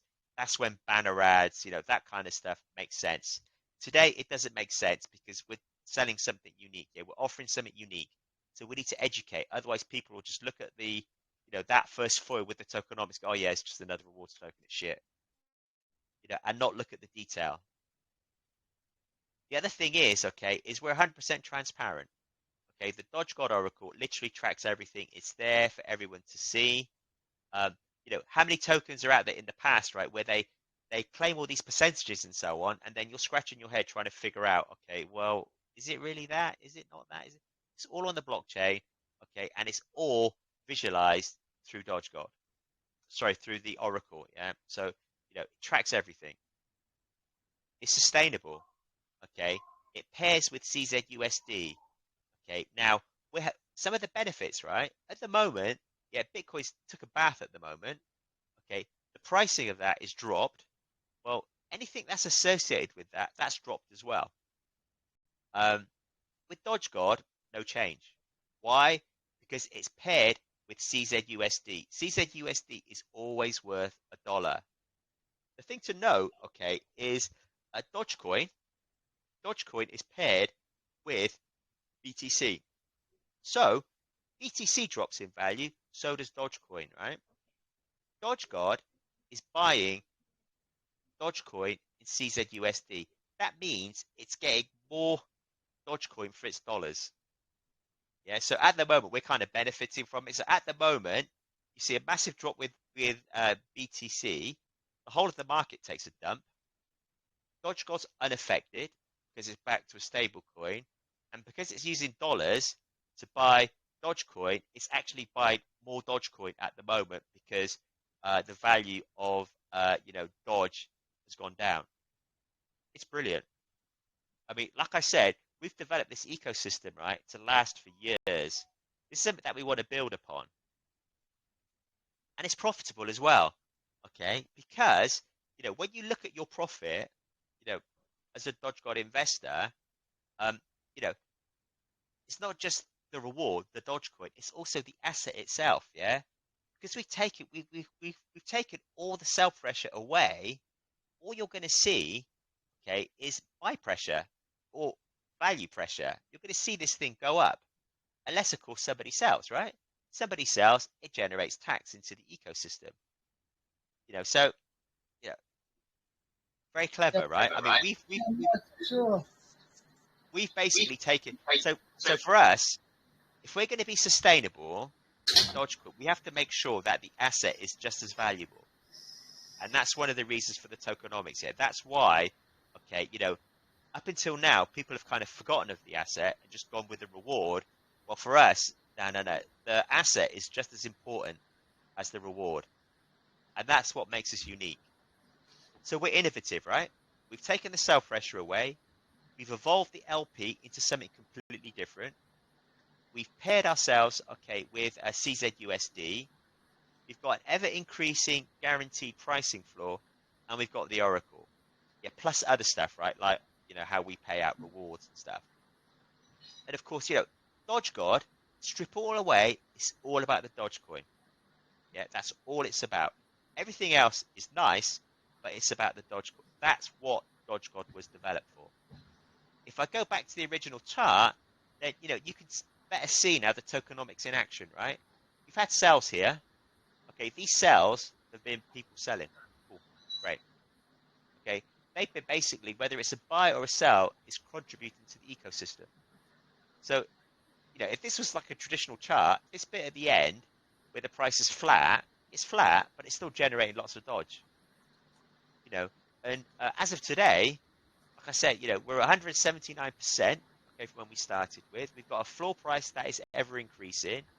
We've got a market cap, okay, that is currently at 212k, with a liquidity pool that is not far behind at 200, and we've got a marketing fund. So that's DogeGod, and I really hope, right, that you guys have liked what you've heard.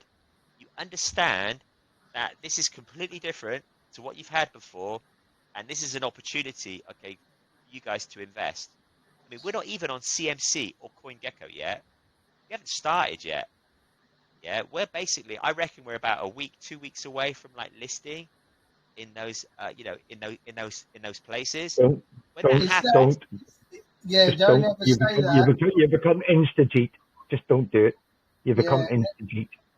Yeah, never say it. But I mean, if you're going on volume alone, then I mean you're right to say it. But if you're going on, no, what I meant is awareness. Sorry, what I meant is awareness. What I meant, okay, yeah. what I meant, Because, not. I mean, there's definitely, I've seen projects that have said, yeah, we're going to hit CMC soon, and they're using market makers, and they're instantly blacklisted. So it's best, and I never, CMC and CoinGecko don't have the effect they used to. CoinGecko, I mean, it's good for your wallets because it shows you, it actually shows you dollar value or pound value or whatever you have your wallet in, which is good, but it doesn't have the same effect as it used to do. Like everybody wanted CMC, but at the end of the day, as soon as it hit CMC, people wanted CMC for exit liquidity.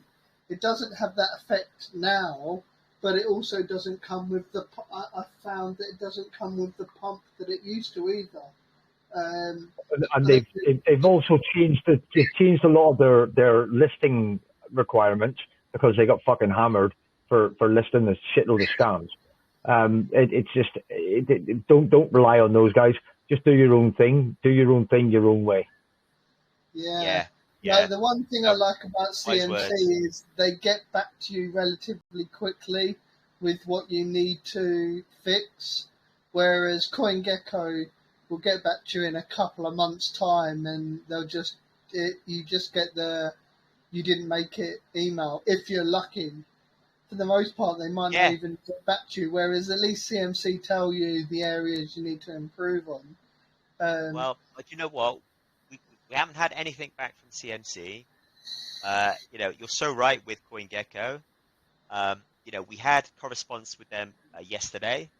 Yep. It was just a one-liner, and it was rejected, not enough volume, and too high a tax. That's it. Too high a tax. That's a new one for me. It's education, right? I mean, what we're saying, right? Okay, is you guys it's probably, you know what it is. It's because you're pegged to CZUSD, and CoinGecko's not. So they're probably just it's not even that. It's not even that. They're like, not enough volume. You need to have $250,000 of volume per day. Otherwise, we won't even touch you. because they're trying to become legitimate after they were listing all the scams. That's all it is. They're fucking. Yeah. But you can get listed tomorrow for $2,500. I know. Wish. I know. You know what? I know. I could show you, right? Okay. How many telegrams have I had, right, since we launched, right? I can get you listed tomorrow. Right, listen. I'm listed on Crypto.com. I'm listed on fucking big fucking exchanges, but I can't get listed by CoinGecko. I'll tell you what. Seriously. Remember, I think it was last year when everybody thought Cardano was going to blow up as a, like a legitimate blockchain that people was going to build on, and their first DEX or their first token, I forget what it was called, was released. They was on CMC before the pre-sale had even finished. What? It's fucking wrong. It's fucking wrong. It's wrong. It's wrong. It's wrong. Yeah. Like, I mean, I thought about buying it, and then I didn't. Dan, I had a project launch. I was on CoinGecko and CoinMarketCap within 6 hours, right? Within 6 hours of launch, I was on. I was the first person to do that, and now you can't get on CoinGecko unless you do over $2,500, like $250,000 of volume per day. They will not list you. They will not even consider you unless you pay the 2,500 from someone they say will not offer that service. Fucking ridiculous. And to be fair, most people are trying to offer that 6K, 5K, 6K. I mean, it's dropping, but yeah, people are still ridiculously overcharging for that. It is all. Well, we got asked. Yeah, we got asked. Like we had the give us $2,500 per listing, and you can be done tomorrow, and we'll do it in a week, Max. Don't fucking do it. Like, don't fucking do it. No, it will kill your project. Not. It will kill your project. It will kill your project. Yeah. No, of course. You've got the value. You've got the value. You've got the utility that brings everything in. You don't need to. Yeah. You don't fucking need it. You don't need it. No. Well, that's good information, actually. That's kind of like you're confirming our suspicions anyway, right? So, I really appreciate the feedback, right? And I, 100% agree with what you just said. 100%. Like, I have my wallet connected to multiple, like the crypto DeFi wallet, the MetaMask, Trust wallet. They're all connected up to all of them. So it doesn't really bother me if you get listed on one or none or all of them, because regardless, I'm going to see the price. And at the end of the day, it doesn't really matter because, I invest in stuff that, as Batman, who's been doing the speaking, knows, I have not once even bothered to check the chart because I invest in things that, it might be my downfall. I'd probably be, I 100% would be a hell of a lot richer right now. Dan is the eternal holder. Dan will hold to the day he fucking dies. That's it. That's how Dan does. I have been wrecked many times by holding, but join the club, man. Yeah, me too. I've done exactly the same thing. It's like you believe in something. That's it. Absolutely. You believe in something. It starts to nosedive. You carry on believing. You buy a little more, and then it just disappears, right? I think we've all got a story like that. I bought Feg on the day it pumped, I bought Feg and I was like, oh my god, it's 2x in like 20 minutes. I was like, this is fucking sweet. And then the next day, it just started dropping. And I was like, right, I'm going to DCA. And I spent like a year DCAing that crap. And I don't even, I'm too scared to even look on PooCoin and put my wallet in to tell me how much money I'm down on it. I just haven't done it. I don't want to know. But I invest, you live and learn, and I invest in projects that I don't have to check the chart. I don't have to worry. It's always nice to get your initial out as quick as possible. And then, you just sit there and if you hear of any bullish news, check in once a day or once a week or whatever. And, you know, obviously Well, we're that's our game plan, right? funny. That's our And I that's, think the idea is you need to sleep at some point, and you can't watch the chart for 6 hours a fucking day. You know what I mean? Sorry, say that You again. have to Sorry, sleep. say that again. exactly. You need to And what? Sorry, us, you need to what? and, Sorry. and us You being, need to sleep. You have to sleep. and People need us, to Yeah, sleep. yeah, and, yeah. You're right. Yeah, yeah, You like don't want to look switch at Batman, the that phone off. oracle then. It'll keep you awake. Batman Switch that. lived in Scotland. You're in the West Country. I'm in Kent. So we're all from the British Isles. We're all in the British Isles right now. And many times have I gone to sleep and the chart has tanked. But that's where I have learnt, because, you know, America is all pumping and they do their shit. And that's where I've learnt to invest in projects where I don't have to bother checking the chart. You know, I trust the dev, I trust the process, and you know, utility Yeah. over everything. But I mean, the fact that you're backed, I mean, you're not the first CZUSD project to come through here. You actually, I think you might be the second or third. Like it's the first I've heard of. Anyway, I'm just concerned about where the CZUSD came from. I'm going to have to do a bit of research into CZUSD. Well, we'll publish a balance sheet, right? We'll publish the balance sheet. Okay, so you can see, okay, you know, the assets that they've got. But I will say one thing though about you know, CZ Zodiac Defi Bank. Okay, is before we even spoke, you know, before I even personally spoke to the dev, okay, about working together, I did some due diligence and so on, and I got a heads up on what actually happened, you know, when they first started out, and you know, it was an error. Okay, you know, there was a massive drop in value, They fucked up massively, at the start. but Yeah, but they fixed it. But the dev fixed Yeah. it. Not only did he fix it, he made it right with the investors, right? And that for me was a big tick. That's That's like, yeah, 100%. shit. As long as he sorted everyone out, that's fucking fine. Yeah, You know, he did. we've He all did. made mistakes. Oh my God, yeah, absolutely. But it's what happens, right? Okay, it's what happens when things go wrong. That's how you assess how good something is. And like the moment I found out, okay, about, you know, what he'd done to rectify the situation, right? It was like, yeah, I want to talk to him, because you know how many devs, right, will just disappear and move on. yeah. No, as soon You as they A lot fucked of up, them, so many 99 fucking percent of them will disappear and move 99%. on. Exactly. Exactly. 99% of devs would be like, I fucked up, I've made some money, I'm gone. But one thing, fuck, I forgot what I was going to say.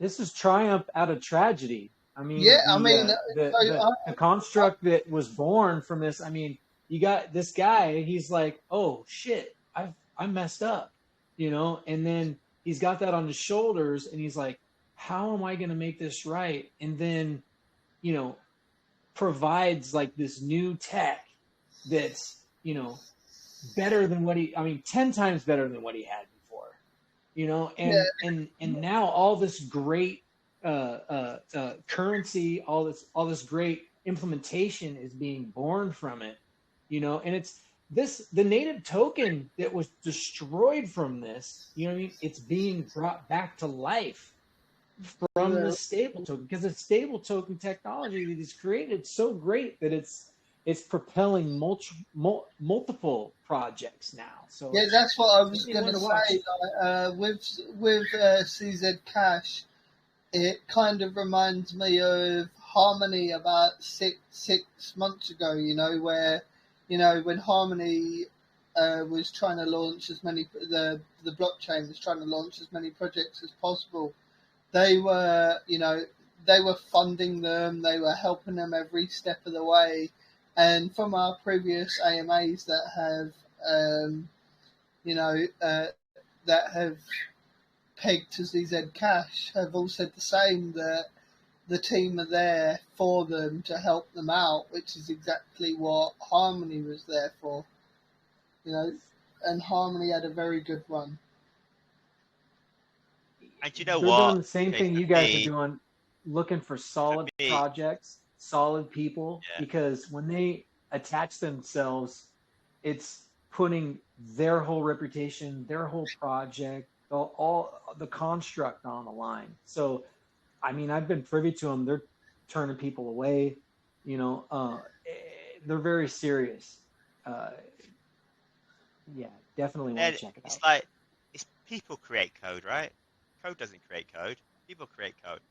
If there's one thing I've learned in my experience, right, is, don't get confused by dumb scammers, right? Because dumb scammers, okay, are just a smoke screen for the clever ones. And the clever ones are really clever.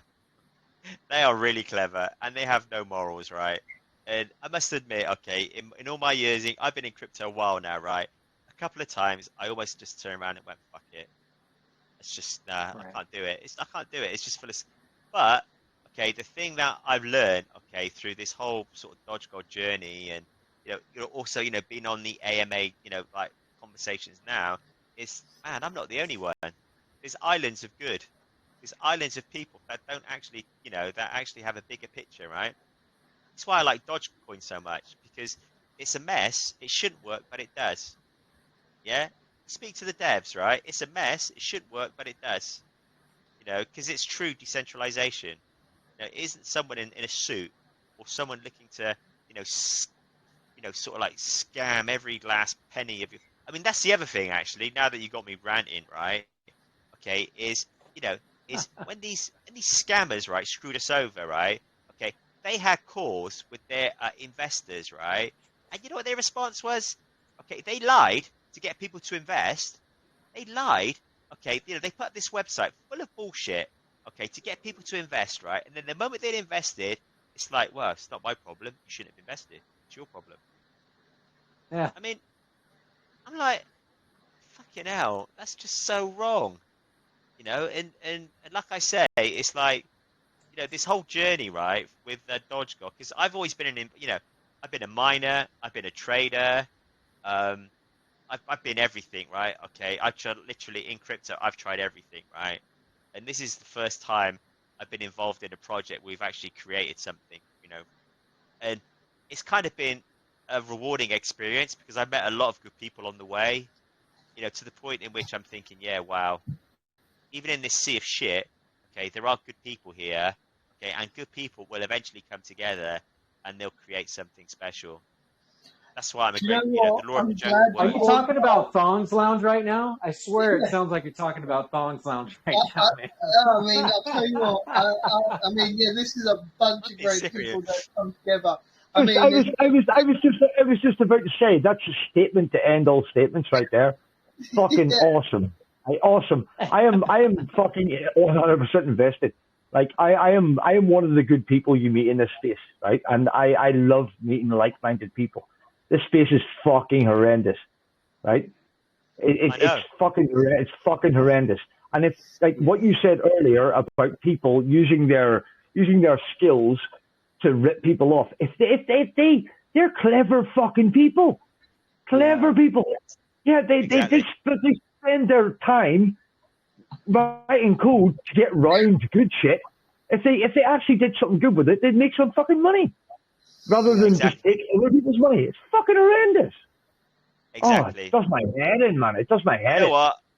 I got to tell you, right? Seriously, that call that we had where we approached these assholes, right? Okay, to ask for a 6-month extension to the liquidity pool. We believed it was going to be the quickest call ever. We Yeah, believed, because we trusted them, that they were just yeah, going to agree, we're going to hit 1 million, we're going to move on. But then when they yeah. turned around and said no, my world collapsed. Okay, Ah, fuck. because I thought I was shrewd. I thought in all my years in crypto, right, I did all my due diligence, right, I could figure out the scam. But no, they screwed me, No, and they screwed me big time. no. And you know Yeah, but what? the I hit the thing is, bottom, well, and I thought, with fuck things like you. Doge, it's a layer one. It has UTXO built in. It's got it's got Exactly. everything in there, and the fact that it doesn't have smart contract capability. I mean, they've built Doge Chain now, which is a complete fucking scam. Like they built Dogechain, and Dogechain's just like garbage, complete garbage. Well, that's nothing to do with Dogecoin, right? That's It's got fuck all, project. nothing. It's completely separate. But they've tried to. And that's what makes my blood boil. Go onto their website, right, and look at it. They do everything to make someone convinced it's just an extension exactly. of that it's still. You're right. They could have done it right. Those guys could have done it right and made something spectacular. Exactly.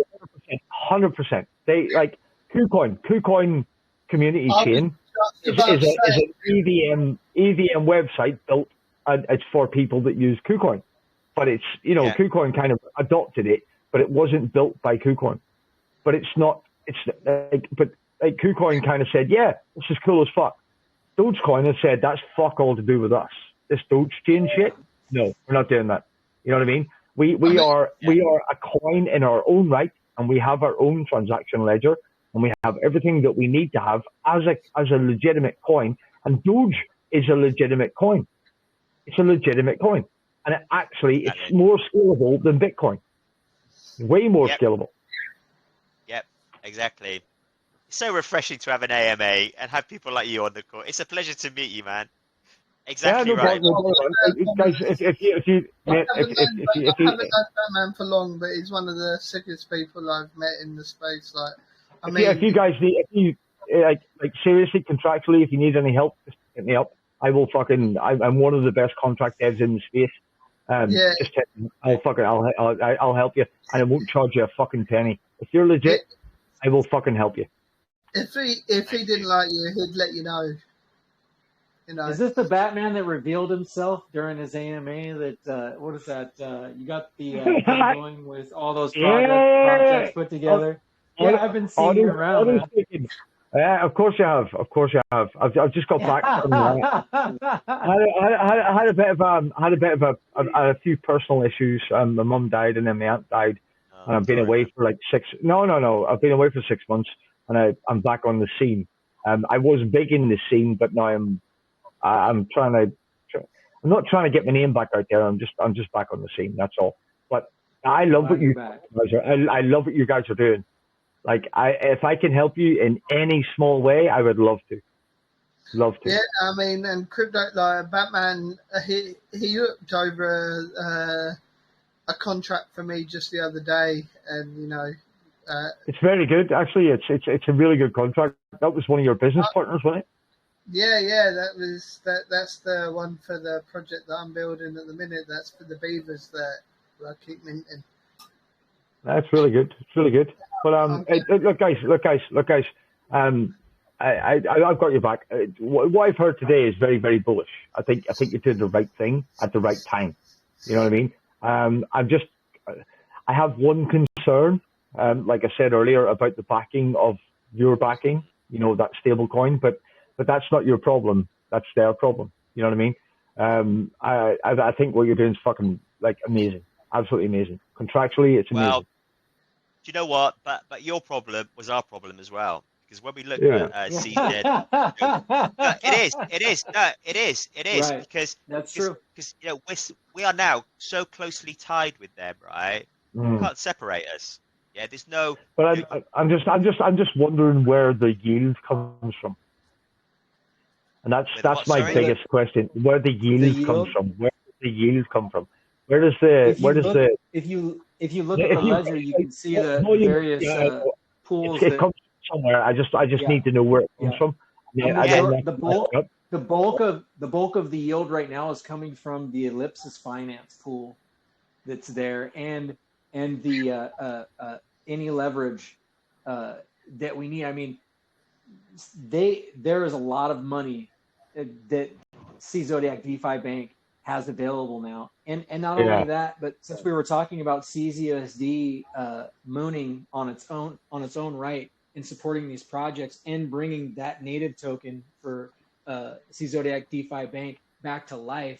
I mean, that farm for that token itself, it just crossed 2 million TVL just the other day, which has blown me away, because you're talking about that's delicious fuck. Suffered an exploit and died. Yeah, I know. Literally, it went to zero, almost zero. and now there's 2 million TVL sitting in its stakeable farm, like for just itself.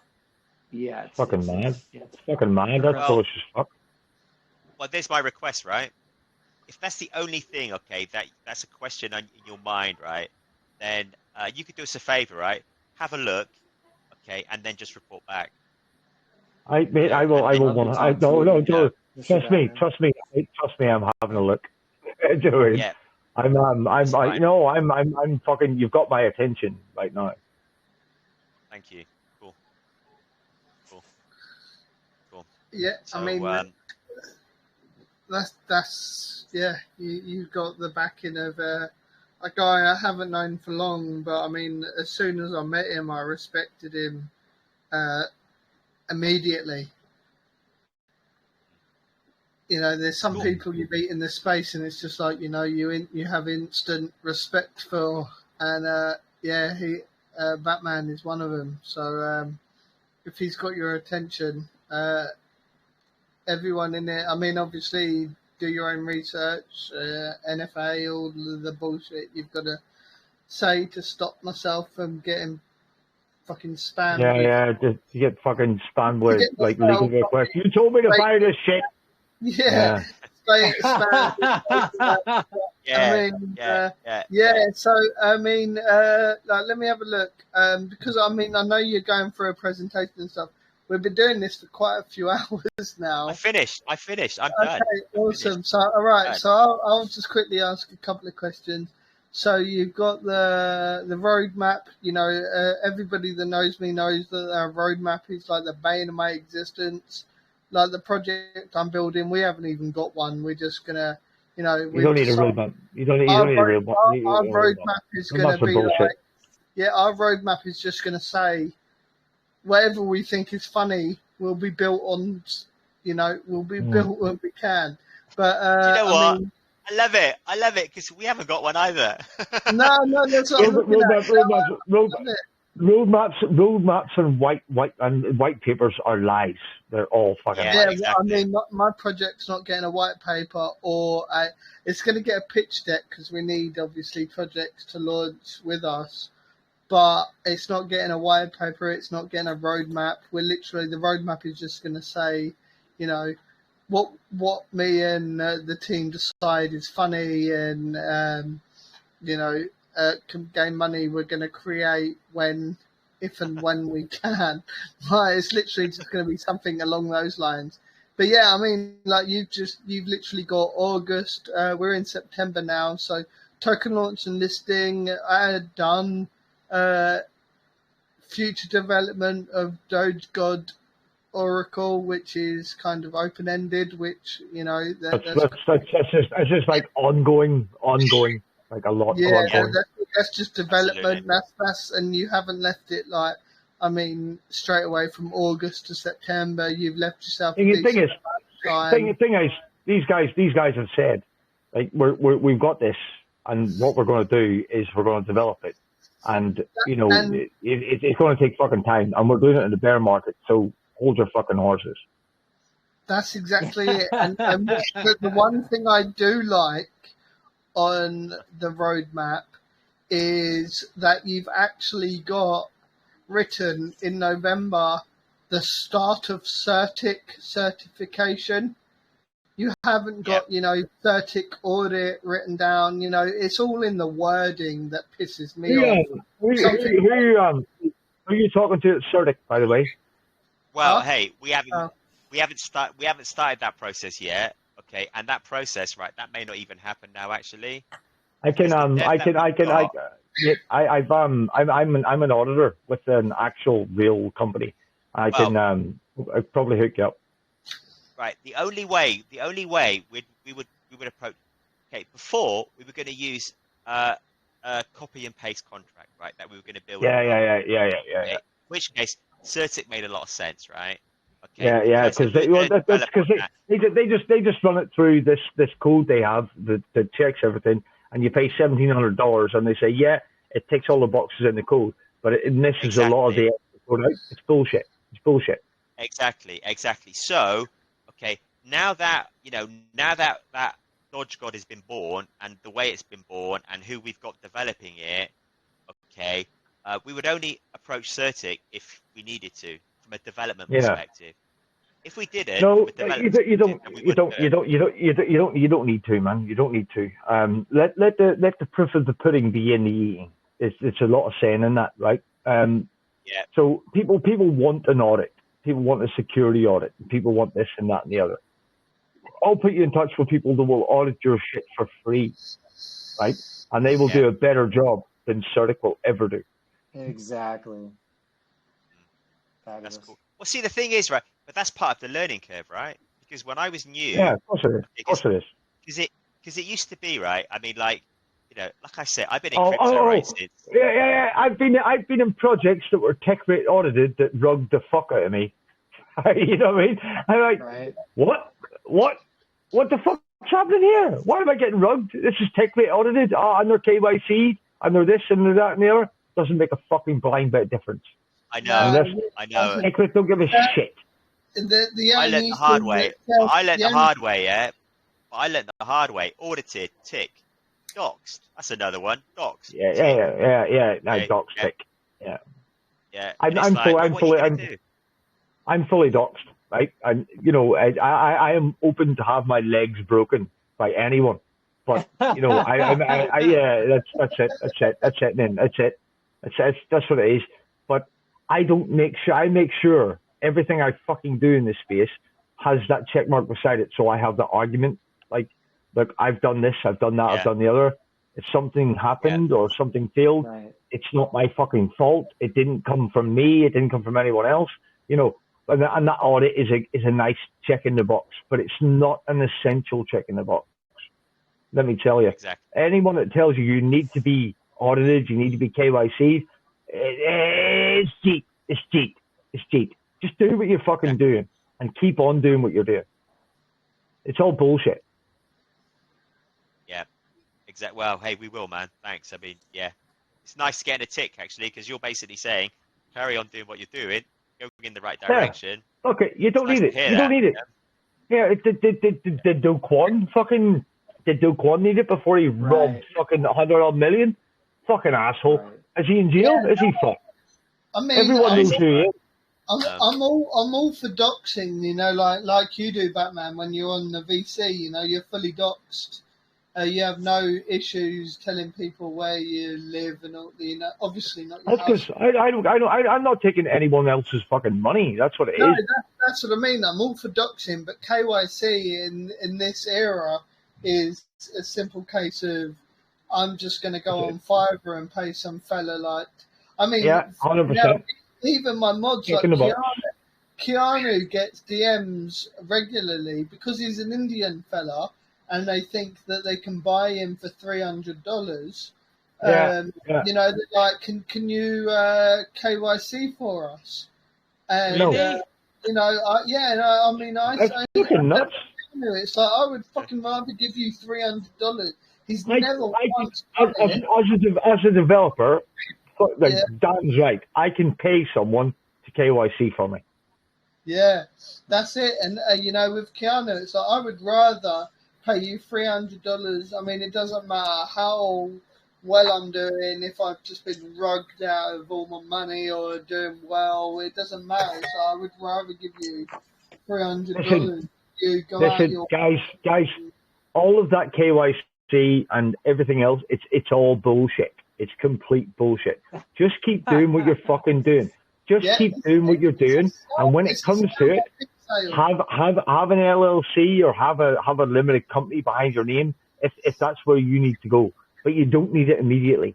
You do not need it. I will tell you this as a fucking seasoned developer in the crypto space. You do not fucking need it. Just get your shit done. Yeah. Prove yourself. Fucking do it. Make people money. Make yourselves money on top of everything else. Make sure you make money, because I'm fucking skint. And I'm one of the best fucking contract devs in this space. I'm skint, right? Yeah, that's what I was saying fucking earlier about their projects is, how little, everyone just assumes that devs are fucking minted. But it's like, no, we're not. You've got the choice of either selling, selling the tax and making yourself rich and fucking the project, or keeping the project alive. Or you have real utility that pays you. Yeah, that's exactly the utility should pay the people. The fucking token shouldn't pay the people. Yeah, that's why so many projects are bringing in NFTs right now, because it's a good way to pay. And by the way, guys, if you fuckers want to bring in NFTs, you need to speak to me. Like, seriously. Yeah, I'm going to be speaking to you more about. Okay, we'll bear that in mind. I mean, but you're right though. I mean, and for us, okay, you say utility, right? I mean, why we're so bullish, right? Okay, and why, we don't care. Okay, for us, we don't care. Having our tokens locked for a year, earning 0 Dogecoin, is because it's earning Dogecoin. For us, yeah. I know. Your vested tokens earn your rewards. You know what I mean? And that's fine. That's fine. That's absolutely fine. But I can give you a couple of probable utilities that you don't actually have. You can implement immediately to make all your team money where nobody else has to pay for it, and it doesn't come from volume. Okay. Yeah. I can make that shit happen. Right. That's all I'm saying right now. We will talk in the future because I like your project. If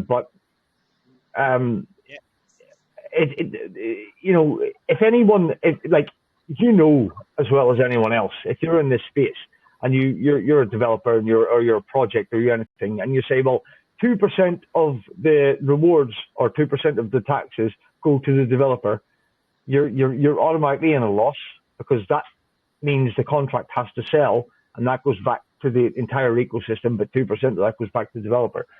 So you're already in a downward spiral. Yes?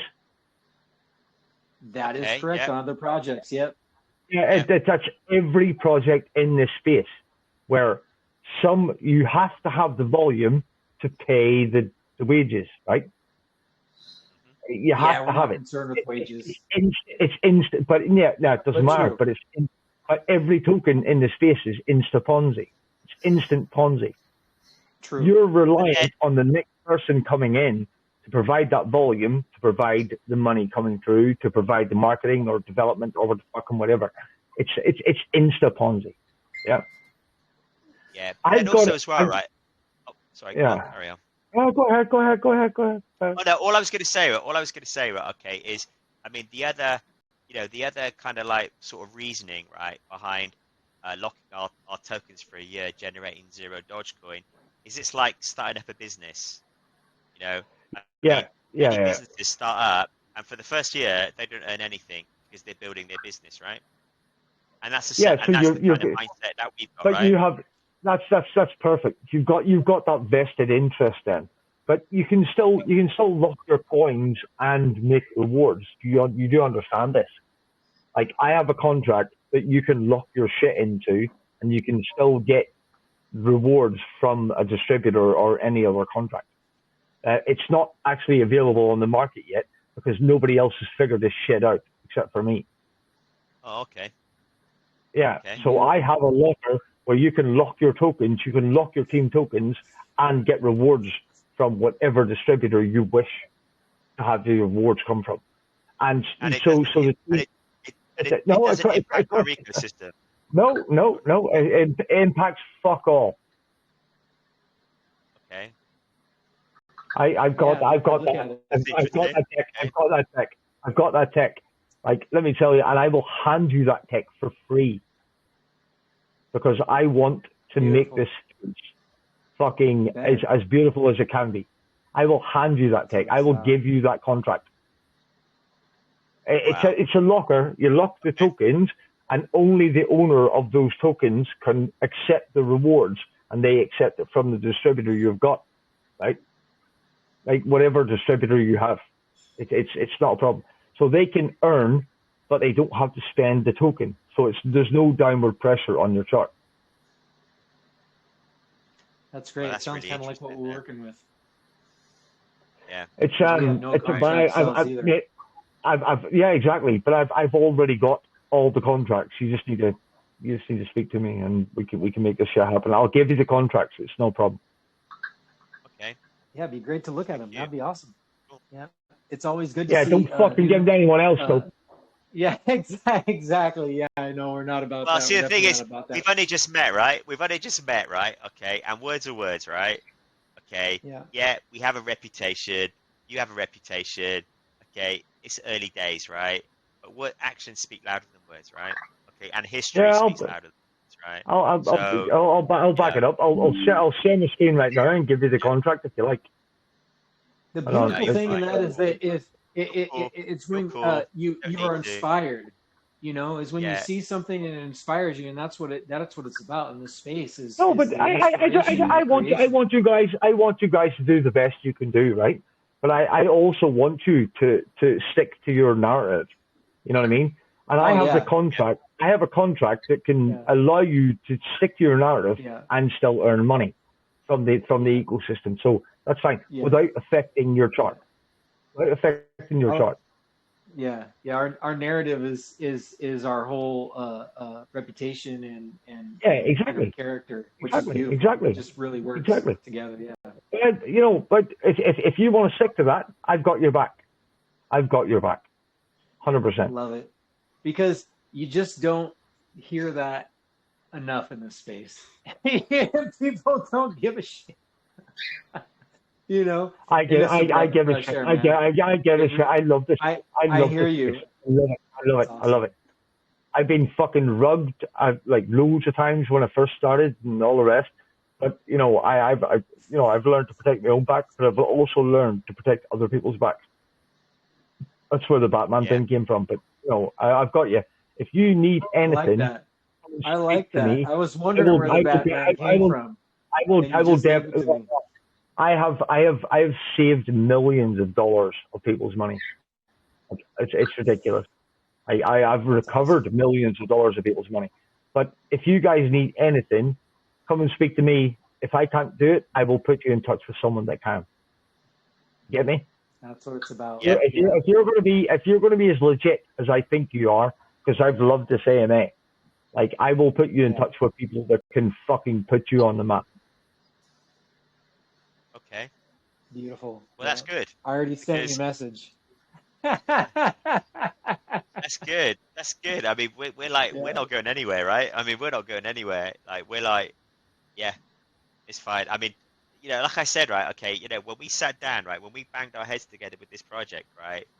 Okay, and you should hook up with our dev, okay, because he is a genius as well, and he's a good guy, and I'm just thinking, wow, okay, I've just met another good guy. This makes me feel so good about crypto again, because I've dealt with many. This is what we need. This is what happens in a bear market. This is where we make collaboration. This is where we make connections, and this is where the Jeets fuck off. Like get them out the fuck. Yeah, exactly. This is why we build in a bear, because this is where we meet the people that make a difference. Right. Yep. Wow. Okay. Anyway, we'll see if he replies to my message. I sent him a message. He hasn't said shit to me yet, but it's only been 20 minutes. Me? So me? Yeah. Oh yeah. Sorry. I'll check in a couple of days to see if you're still alive. I'm just sitting having a smoke. I'm vaping. I don't smoke now. All right. So yeah. I got you. I just sent you. I got you. That's how you know it's me. I just sent you. It's not on me, because I know the listeners in our community. They're probably wondering if I'm going to talk to you, and it's not on me now. No. It's there. We'll get it. I just sent you. I got you. That's how you know it's me. Yeah. It's not some randomer that you fucking messaged. Yeah. No, it's fine. Thank you, Jay Sizzle. Because if anything, that's what I got from Batman today. Was I got to cover my ass, and I'll cover your ass too if I can. Oh mate, I got you. Like I not only have I sent you, I got you, but it actually meant I got you. Having the pair of you work together, like Jay Sizzle, when he says, "I know Batman," when you say you've got their back, I know exactly what you mean. Like you have their back. I've 100% got their back. 100%. Yeah, no, I absolutely know that 100%. But when Jay Sizzle says that, you know, he is probably the best marketer you can find because I love this. I love this. Not because of the contacts he has, but the content he creates, which in my opinion is far more important. And the content he creates is just fucking gets me laughing. I mean, I don't know how many times I've pinned his videos because don't get me wrong, Jay Sizzle. Lord Dan had said you were a friend of his, so I came in here with, you know, high expectations, and you've fulfilled every one of them. I'm a happy bunny. I'm a happy bunny. To go off what Dan's saying, it's for me. It's when I see something that is true, it creates inspiration, and then that's where my videos or my marketing or whatever I'm trying to stand on comes from. If it doesn't have that, then I don't even want to stand next to it, right? You know what I mean? So yeah, of course. Yeah. If it hasn't got that fucking thing, then you just don't want anything to do with it. Yeah. Right. I'm going to DM you a video in a minute, and I want you to market it. Oh, you I mean, like, I'm going to tell you now, if it's anything to do with NFTs, Jay Sizzle, you are going to fucking absolutely blow me over. You are going to clean your pants. I apologize that this is recorded. I have to say in advance. I love art, but if the utility is not there, it'll kind of. Whoa! Okay. Stop! You are going to blow your load all over the computer screen as if you I will teach you about. I will teach you about. I'll fall in love with it. Right. So we need to talk about this outside this AMA. This is your AMA. Sorry.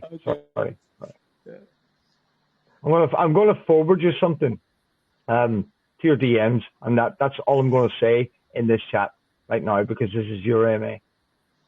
Yeah. All I'm gonna say is you are gonna. I apologise that this is recording, but I mean, yeah, you're gonna blow your load all over the screen as if you've been watching porno. I mean, to be fair, just all you guys that did you wash your hands? Gonna be working with. I mean, this isn't me, like, I'm not doing the videos, but yeah, I mean, you know, Leonardo, everyone, you know, just you know, that's the thing about this lounge in general is, you know, as we were saying at the beginning of before the AMA started, is I kick out anyone that fucking asks me for a giveaway pre-AMA, anyone that interrupts, anyone that, you know, I'm pretty fucking brutal in this lounge. Otherwise, we would easily be smashing 2,000-3,000. We'd be one of the most talked about lounges, but I don't allow shit to happen. You know, I let, you know, good people in, and I'm very kind of, especially with Keanu on my side, with him and his fucking axe. I'm very, protective about this space and want this space to be what it deserves to be. So I'm going to say, you know, that I've got my back in for Batman and Leonardo and Jay Sizzle all to work together, because I know all of you. I mean, this is the first time we spoke, Leonardo, but just, you know, you can tell someone's personality just by speaking to you. And you're a West Country lad. I mean, I am. You're a West Country lad. I mean, you know, you don't hear anything bad coming out of West Country. Just to see you know, you guys working together is what this lounge is all about. It is all about connecting people. Exactly. So I'm absolutely stoked with how this AMA has gone. I don't know if you need anything that you got anything to touch up on. It's been going on for quite a while. Fucking hell, it's 11:45. My God, I've had way No, too we're fine. I mean, me. You know what? I loved every minute of it actually, because for me, okay, this is exactly you've what I made wanted my to life get. very easy. You've made my life very easy with your presentation, Well, which I I always wanted to have a conversation, right? I wanted us to be able to have a chat, discuss the tokenomics, and people get, because it is just like like I said, we are surrounded by shit, and we're offering yeah, no, something of course. different, and just being able to You definitely actually, are. You're offering a you know, lot different. It's good. but, but, It's good. yeah, and just being able to talk to people about it, okay, it's just, for me, that's a massive job done, because that's all we're doing now. That's all we're doing now for the next few months, right? Is basically trying to get the message out. No one's going to copy us because they can't. Okay, They that can't. gives us a They good can't. window. They're going to have to go and write the contracts. They're going to have to do this. You can't do it. You cannot do it. Exactly. Yeah, exactly. And you can see it for what it is. Yeah. I say it for what it is. But why would I go and copy it when I can go and make a partnership or some other thing with you that I get the benefit from it? You know what I mean? Or you get the benefit or whatever else. Why the fuck would I have to go and what you're doing something beautiful. I like it.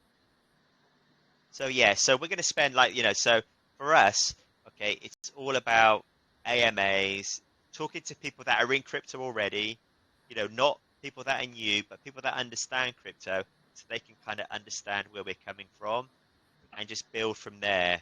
And hopefully, by the time the market starts to turn and more people are looking at crypto, looking at Dogecoin, we'll be there and we'll be solid and we'll be able to not bullshit these people, okay, but speak with facts.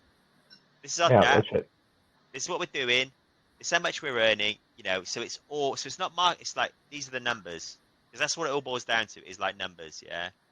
And have and for us, I got the accounting for you? I tell you. okay, that's cool. But yeah, it's all about numbers, And for us, right, we find ourselves in a situation, right, where, for instance, okay, BTC's tanked. We're not affected because we're linked to a stablecoin, so we're actually able to generate more Dogecoin. Mining is tanked because the electricity pricing's so fucking high now, right? No one can afford to mine Dogecoin anymore. There's an Nobody can afford to opportunity. mine shit anymore. It's fucking horrendous. Yeah, exactly. I mean, I was a miner, right? I came from Bitcoin days, right? Where I just mined everything, right? And for me, I thought I'd always be mining, but I'm not now. I can't afford it. It's just too expensive. And that's with solar, right? I just can't afford it. But yeah, so so that whole thing gone by the wayside. You've got big exchanges that you can keep your Dogecoin there, and they give you like 1%, but they make a lot more than that. Okay, by shorting you, by doing whatever to get profit, you just get a fraction of it. So we find ourselves, in the right place at the right time, actually. And the more this goes on, the more I walk away from it thinking, yeah, we are really in the right place at the right time. Because look at the people that we're meeting. Look at the people that your shit, right? Okay, and I I know my know, shit. you're not being nice. No, but you're not being nice. You're seeing it for what it is. And that's Yeah. fantastic. Well, I'm also offering. I'm offering and potential to make it better. yeah, and that takes it to an even higher level, right? Yeah, of course it does. That takes it to a higher level. So I'm like, so I'm going to walk away from this AMA feeling so pumped, right? Okay, that we've got it. We're on the right track here, and we've got people around us. If you presented shit to me, I'd be like, yeah, it's great, but nah. But you've given me something to think about, and I'm gonna add so much utility to you. It's fucking ridiculous. Yeah, Batman, I know we haven't known each other that long, but I know you wouldn't even be going, yeah, it's great. You would no, I would destroy it in the quickest. I think I know you well enough to know exactly what would have come from your mouth. Not word for word, but I mean, you're Irish. Yeah, Irish living in Scotland, and I mean, both of those cultures are known for not keeping. I mean, Irish are a little bit kinder than better, but I mean, the Scottish. I don't. And the Scottish do not mix their fucking words. What Dan is trying to say is if you were bullshitting, I would have called you out immediately and I called you a cunt and you could have fucked off. You know what I mean? He wouldn't have spent. He wouldn't have spent 2 hours sitting here listening to you guys speak when he could be arguing in a different language. Yeah, I really like this. I actually really like this. I really like it. I really like it. I think what you've done is, way above and beyond what I've already done. And I think I can add that little bit of utility, and I'm offering that for free. Thank you. Is all I can say. Thank you. Great. Yeah. Great. It's what it is. We have to stick together in the space in this bear market, and we have to build this foundation. And if we don't build this foundation, Jeets are going to fucking rule the space the next time retail even gets near it. And, we've got to stick together, guys. We've got to. Exactly. Absolutely, yeah, because that's the problem. So many people have been screwed over for so long, and now, a lot of projects, what's it, 3 days is the average. 3 days is pretty much maximum. Yeah, 3 days is like the average project life. 3 months, if you survive 3 months, you're kind of, you've considered you've made it. But by that stage, nobody knows who the fuck you are because you've already dropped into oblivion because they're all running to the next rug. Yeah, that's what the problem is. Yeah, that's exactly it. No, I full-heartedly agree. And people that are decent in this space sticking together, and and I know Jay Sizzle ain't going anywhere because he'd be lost without his videos. I think he'd be sitting at home going, I don't know what to fucking do with myself now. I can't make it. His videos are absolutely fucking cracking as well. Like every single one of them has me like laughing. Even the ones that he's done there are absolutely seriously budget. You can see that he spent a little bit of time on it, but it's so fucking funny. So I know he ain't going anywhere because he'd be lost. He'd just be sitting there making videos for himself. And other than, we've touched on everything. I know we do have I think it's a $20 giveaway. I said I'd do some NFTs as well. You're giving away some beavers. I'm giving away some beavers.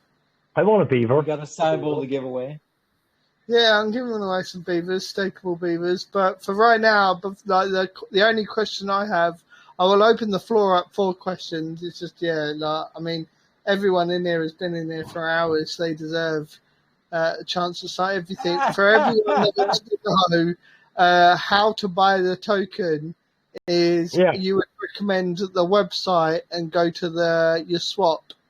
So does CZ use Pancake Swap's liquidity, or is it their own? Jay? Oh yeah, we got our liquidities. Yes, it is. You can see it on Pancake. Yes. Yeah. Okay, so you can buy the token through Pancake Swap, but you can also buy it on the website through CZ. You can, but sorry, I was chilling and I was doing some chatting with Batman too, but. Yes, but you need to purchase your CZUSD before you buy Dogecoin if you want to use PancakeSwap. Same thing. They're selling you DogeGod. Because if you try and sell your DogeGod to BNB on Pancake, they'll rob you. Pancake does not want to update the routers. The router that we're using, it's an updated version. Do they not automatically update the router with the? So it's hold on. So it's not token to that BNB to router. Is this a whole different thing? Yes, this is like the V2.99. So it does all of it for you. You can go in there. You can swap whatever BSC token. You can swap the PEGs. You can swap Dogecoin. You can swap BNB. You can do those. This adds an extra question. Can I use this in arbitrage opportunity? Yeah. What you mean, CZ.cash? Yeah. Can I use this as arbitrage opportunity? Like if BNB to CZ and your token to CZ, and the you know, they don't match in terms of what I get back. I know what you. Yeah, I know. You would have to check that. You would have to check that value to see, because I know that if you want to get CZUSD at a really good price, I'm trying to make for CZUSD. I'm all about making money on arbitrage, but arbitrage is a good thing because it keeps the price stable across the entire ecosystem. Yeah, absolutely. I mean, I was gutted when FegX went down because that was the best place to ever arbitrage. Because most people they'd add a small amount of liquidity to FegX just to be listed on FegX. Yeah, and the amount of money you could make on FegX by arbitrage trading was just insane. I mean, sometimes you're talking, you know, you'd go onto PancakeSwap and you could sell your tokens for 1 BNB, and then you could go on FegX and sell it for 4 or 5 BNB. That's it. That's it. Really? Yeah. Arbitrage is a real thing. So if you're listed on one exchange with a certain liquidity pair, and you're listed on another exchange with a certain liquidity pair, and the price is $1 on one exchange and it's $5 on another, you can go and buy $4 of one and sell it on the other, and it increases one and decreases the other. You're buying one and decreasing the other, and you're making the difference in between. That's what arbitrage is. You got to be very stabilizing the price at the same time. You're averaging out. Yeah, exactly. You're stabilizing it. You are basically the market maker in between the two exchanges. Yeah, for sure. I worked on a project that we listed on FegX, and all the arbitrage traders were starting to use us. So we was like, you know what? We don't need this right now because it was a fair launch. The LP wasn't, it wasn't a stable market cap to LP ratio. So we halted trading, and the amount of DMs I was receiving going, well, like we've bought it on FegX. I'm like, well, feel free to sell it. This is very important for you as a project. Make sure you have a stable liquidity on any exchange you list on. Yeah. Otherwise, you're going to get arbitraged the fuck. I kept telling them, I was like, well, sell it on PooCoin, sell it on PancakeSwap then. And so many people got they went crazy at me. Going, I don't want to sell it on PancakeSwap. Well, I'm like, that's the only option you've got because... we literally put 5k LP into FegX so we can get into their, private groups and AMAs and the Blue Couch and all of that stuff. The beauty of a taxable token is the fact that every exchange you're on and every arbitrage opportunity all adds volume to everything. Yeah. So if somebody's making $1, you're making the tax on that dollar. It's a beautiful, beautiful thing. Of course, as long as your market cap LP ratio is stable, you can handle it. But I mean, when it comes to fair launches, it's obviously it's a gamble. Fair launch is a gamble because you never know. Yeah, you never know. And I mean, unfortunately, the project I worked on was COO of that's a fucking bullshit title. The project that I was secondary in command of, we happened to do a pre-sale during a weekend of the worst weekend known possible, and although there's a reason I'm not minting this weekend. Yeah, it's a fucking Labor Day weekend in the States. You know what I mean? Yeah, of course. It's piss up day on Monday, isn't it? Like piss up and Yeah, of course barbecue it is. day in the Yeah, US. of course it is. We've actually got a full day here in the lounge on Monday. I need to let people know that. I mean, to be fair, they're quite early in the day, but yeah, like as I was saying, you know, we did the best pre-sale of the weekend, but because of the weekend and the you know just how bad the weekend was, we didn't reach soft cap, so we fair launched, and it you know you can't get that market cap to LP ratio is just a guessing game at that point. So these guys have got 100% market cap to LP ratio. yeah, no, of course they've got it all panned out. Like, I mean, and I know how bullish they are. I know how bullish the team are. I know how fucking bullish. I'm fucking bullish on them. I mean, Jay Sizzle, what was the project? What was the project that you was involved in last time that was all to do with fudding your own project? What was that? I hate to talk about. It's the bank. It's still. It's the bank. It's always looking for new talent that can be trusted. So I loved joining that group that was just about fudding your own group and trying to get people to sell, and it never worked. Oh, absolutely That's backwards. That's backwards. That's not how crypto works. Do you know what? You say that, right? Okay, when we turned around to this scam community after this talk with the dev, and we said, okay, that we were going to give it 24 hours, then we were going to sell up and move on, right? Some of the comments, okay, on that chat were, "Oh, you're only saying that because you want a better price." I'm like, no. This is what happened. Reverse psychology. Like, they're like, no. I'm going to buy the dip because you guys obviously are just saying that because you want a better price. I know. It was mental. Like, this is what happened. We're leaving 24 hours. Now you're only saying that because you want a better price. Like, oh, okay. I've been the cunt to the left. I'd be like, yeah, cheers, thanks, yeah, bye. Well, we did. But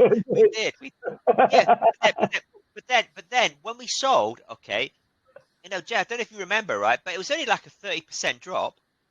Mate, you know, it's all depends on the liquidity percentage. If your liquidity percentage is like 50% and you sell 100% of token, you'll actually only drop by like 25%. Oh, okay. It works out that way. It's a reverse. Yeah. Okay, because they had like a 260k LP, so they had plenty, right? Yeah, so, I went here. Let me tell you a story, right?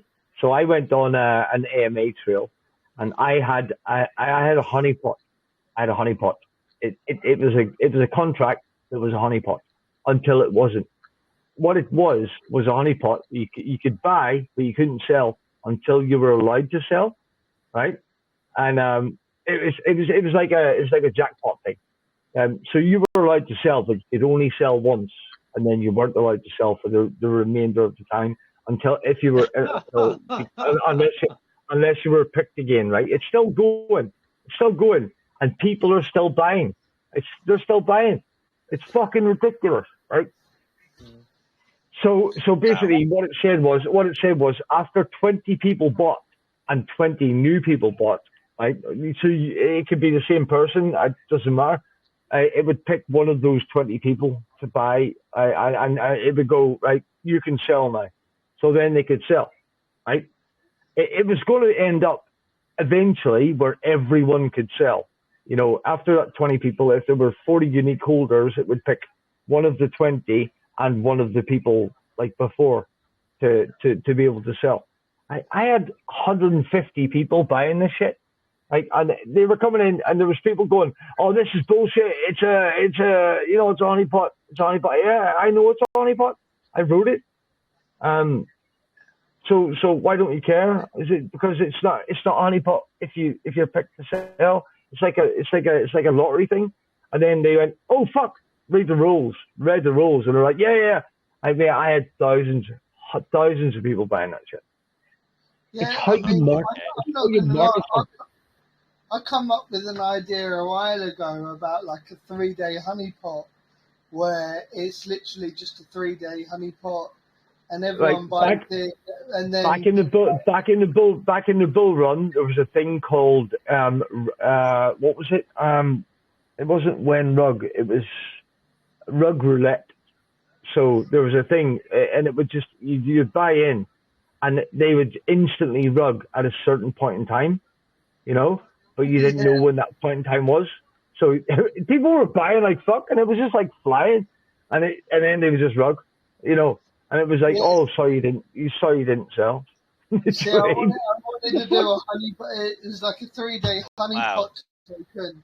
That it literally was a honeypot for 3 days. The chart would build up, and then a point in time that everybody knew, I'm like, okay, trading is now open.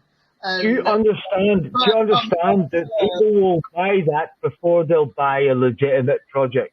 I know. First come, first served. They earn a fucking fortune. But do you understand that people will buy that before they'll buy anything else?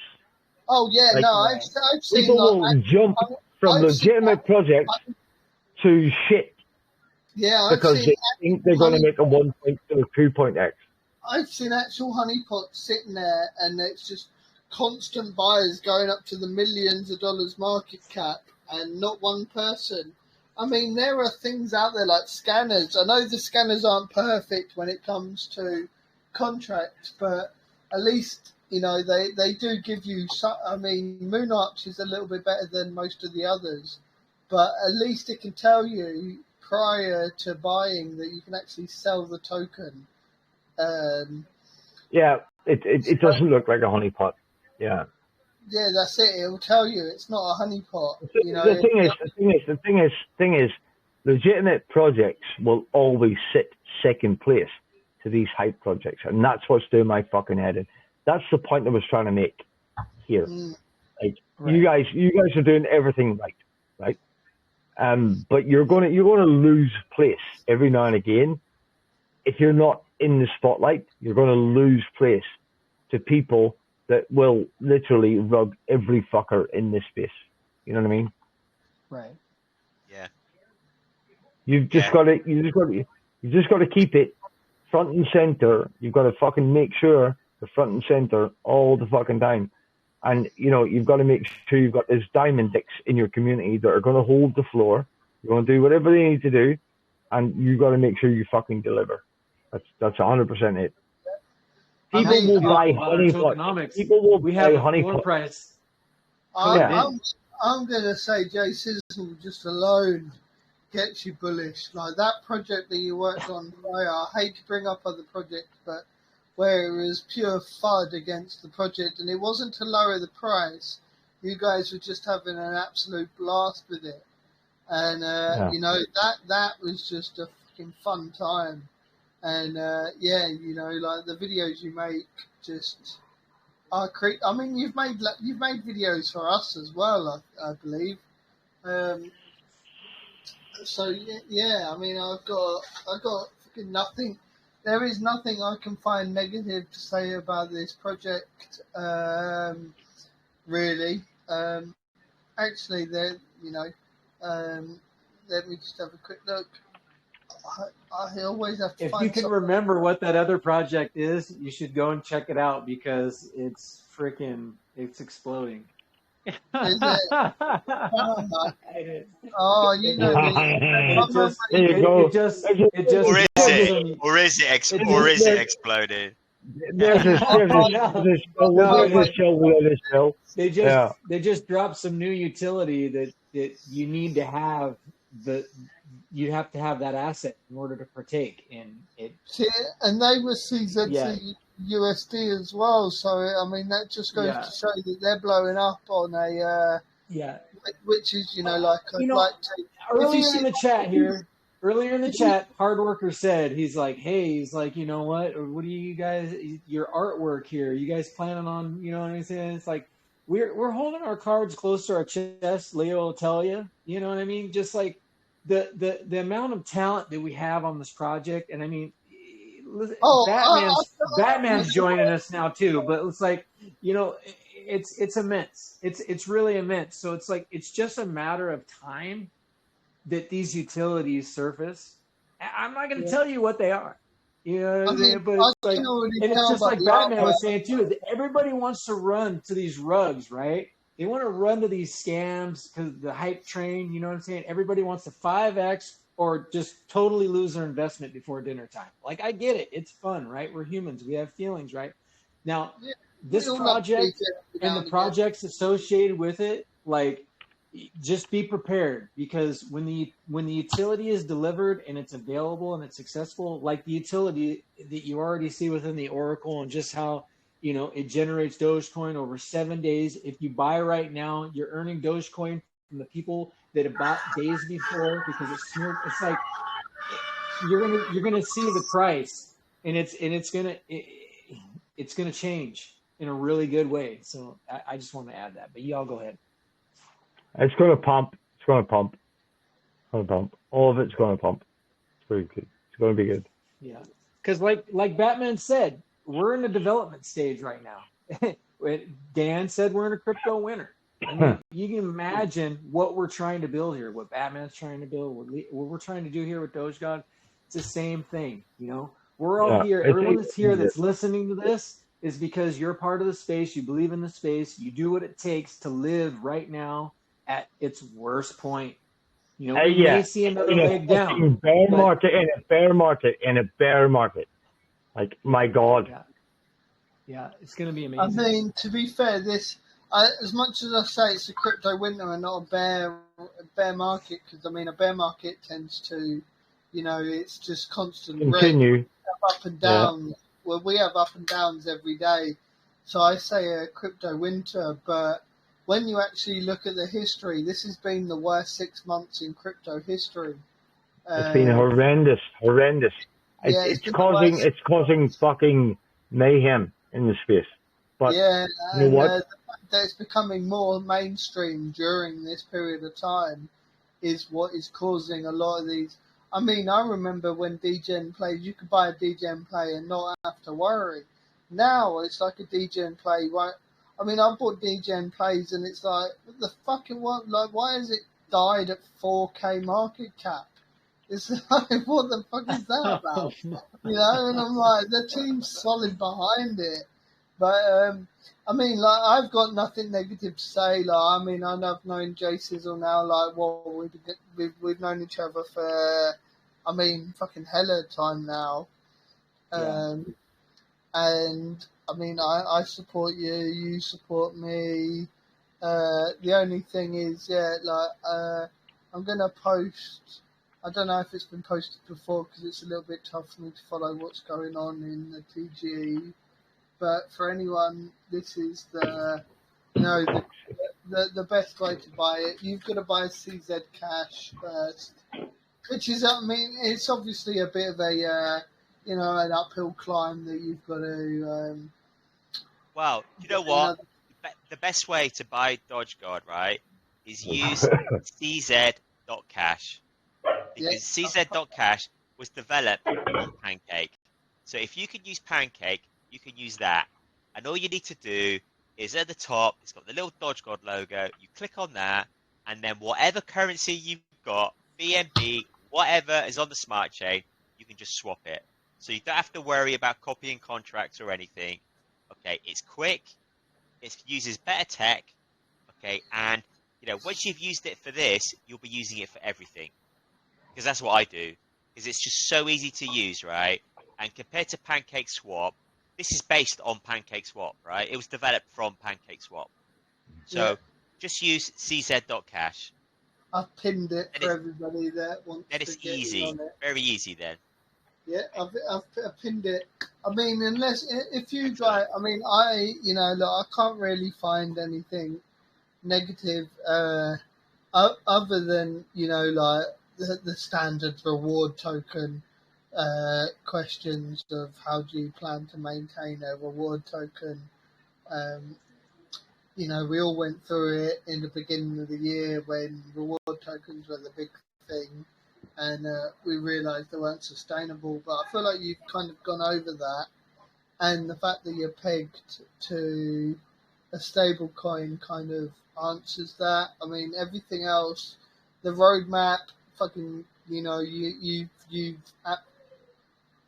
beat my I don't know if Achilles heel is the right word, but it's the bane of my existence. You've smashed that. I mean, the team on Doxed, which I'm fine with. You know, it is nice to dox like on video and stuff like that. It doesn't really matter, but other than that, you know, you got my blessing, and as Batman has said, he's you know, he's on your side, and yeah, I got nothing. You know, you just everyone check out their website. Their website's pretty sick. CZ Cash is let me hold up. Oh fuck, I'm on the wrong browser. I was about to buy some DogeGod. Then I'll buy some when I'm on the right browser.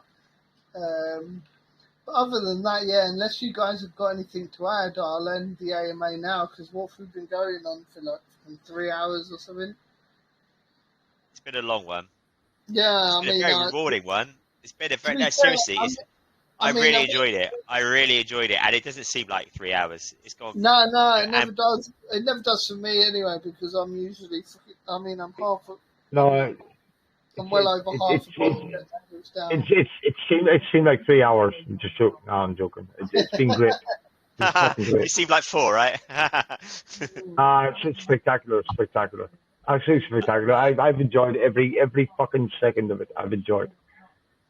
Well, yeah, thanks very much, man. Well, so have we. I mean, you know, come and visit us, right? We live in, you know, you've got our channel. We live in Telegram. Drop your Telegram in the chat. Yeah. I will. Yeah. Yeah, I will pin it. Yeah, and hopefully, right? I mean, we're not going anywhere. Hopefully, this will be the start, right? Hopefully, you know, you'll see us back. You know, more often, right? I mean, you know, I'm more than happy. You know, you guys are absolutely welcome. Like, I mean, I've never said this to Jay Sizzle before. He just does what the fuck he wants. But you guys are more than happy to give, you know, you know, show as much as you fucking like in the lounge. Yeah, I will say, you guys. No, I'll say this once only. You guys need to, like, obviously, you know, like Dan's going to let you post whatever the fuck you want, but get in touch with Roller Girl, and she'll get you in touch with the next lounge, and the next lounge, and the next lounge. Get in touch with Roller Girls at Roller Girls. You get in there, please do. I will make sure you don't have to pay for it. You know, I'll sort that out. I just want as many people to know about this as possible. Yeah, and by the way, Batman, I've actually just given you an admin title. Fuck it, doesn't matter. I don't want an admin title. I'm too drunk for that shit. Yeah, she got me in the Twitter Spaces with the compiler. I mean, you deserve one. I've given you a Batman title. I am the Batman. I am the Batman. I mean, yeah, you deserve the title. Somebody, you co-host. I know. I'm not a titled Batman. Yeah. Okay. Right. But you need the voice though. You need the voice. You need to like. Batman. I am Batman. Yes. Yeah, that's right. You're the disease, I'm the cure. That kind of stuff. No, yeah, fucking right. No, I tell you what, I've kicked some diseases out of this space, like. But yeah, no bother. What I need is an actual beer rather than the voice. I need a beer. You guys have been amazing. Thank you very much for presenting the way you did. You're killing it. Please continue to do so, because I've got high hopes for you. I'm an investor. Thank you very much. We look forward to seeing you in our community, Batman. Yeah, Fuck yeah, man. Fuck yeah. Fuck yeah. I Fuck yeah. think Roller Girl's I'll in do it, there, man. and I'm gonna go after her too because she was in our spaces, and Who was that? No. Was that no? uh, it was Roller Fucking Girl. Roller Girl. Maybe there's a lot Roller of Girl, Roller yeah. Girls out here. I don't know. Yeah, no, Roller Girl's a good girl, and she's got a cracky. Dan's always in her lounge. Dan's always in her lounge. Dan's like a simp for Roller Girl, I think. Maybe is it? Is that what's happening? No, not at all. She's a simp for me. She messages me. She messages me all the time. I'll just wake up and I'll have a message going, "Hey, how are you? Good morning." It's all good. It's all good. Yeah, but seriously, no, I mean, join our community, right? We need people. Absolutely. Especially we need people that have been in crypto a while that can educate as well. Because, Yeah, 100%. we get this right. Right, I'll actually start this. So, if we have no other questions from the community, let me just double check. Yeah, you just you stop the recording. Yeah, look, stick your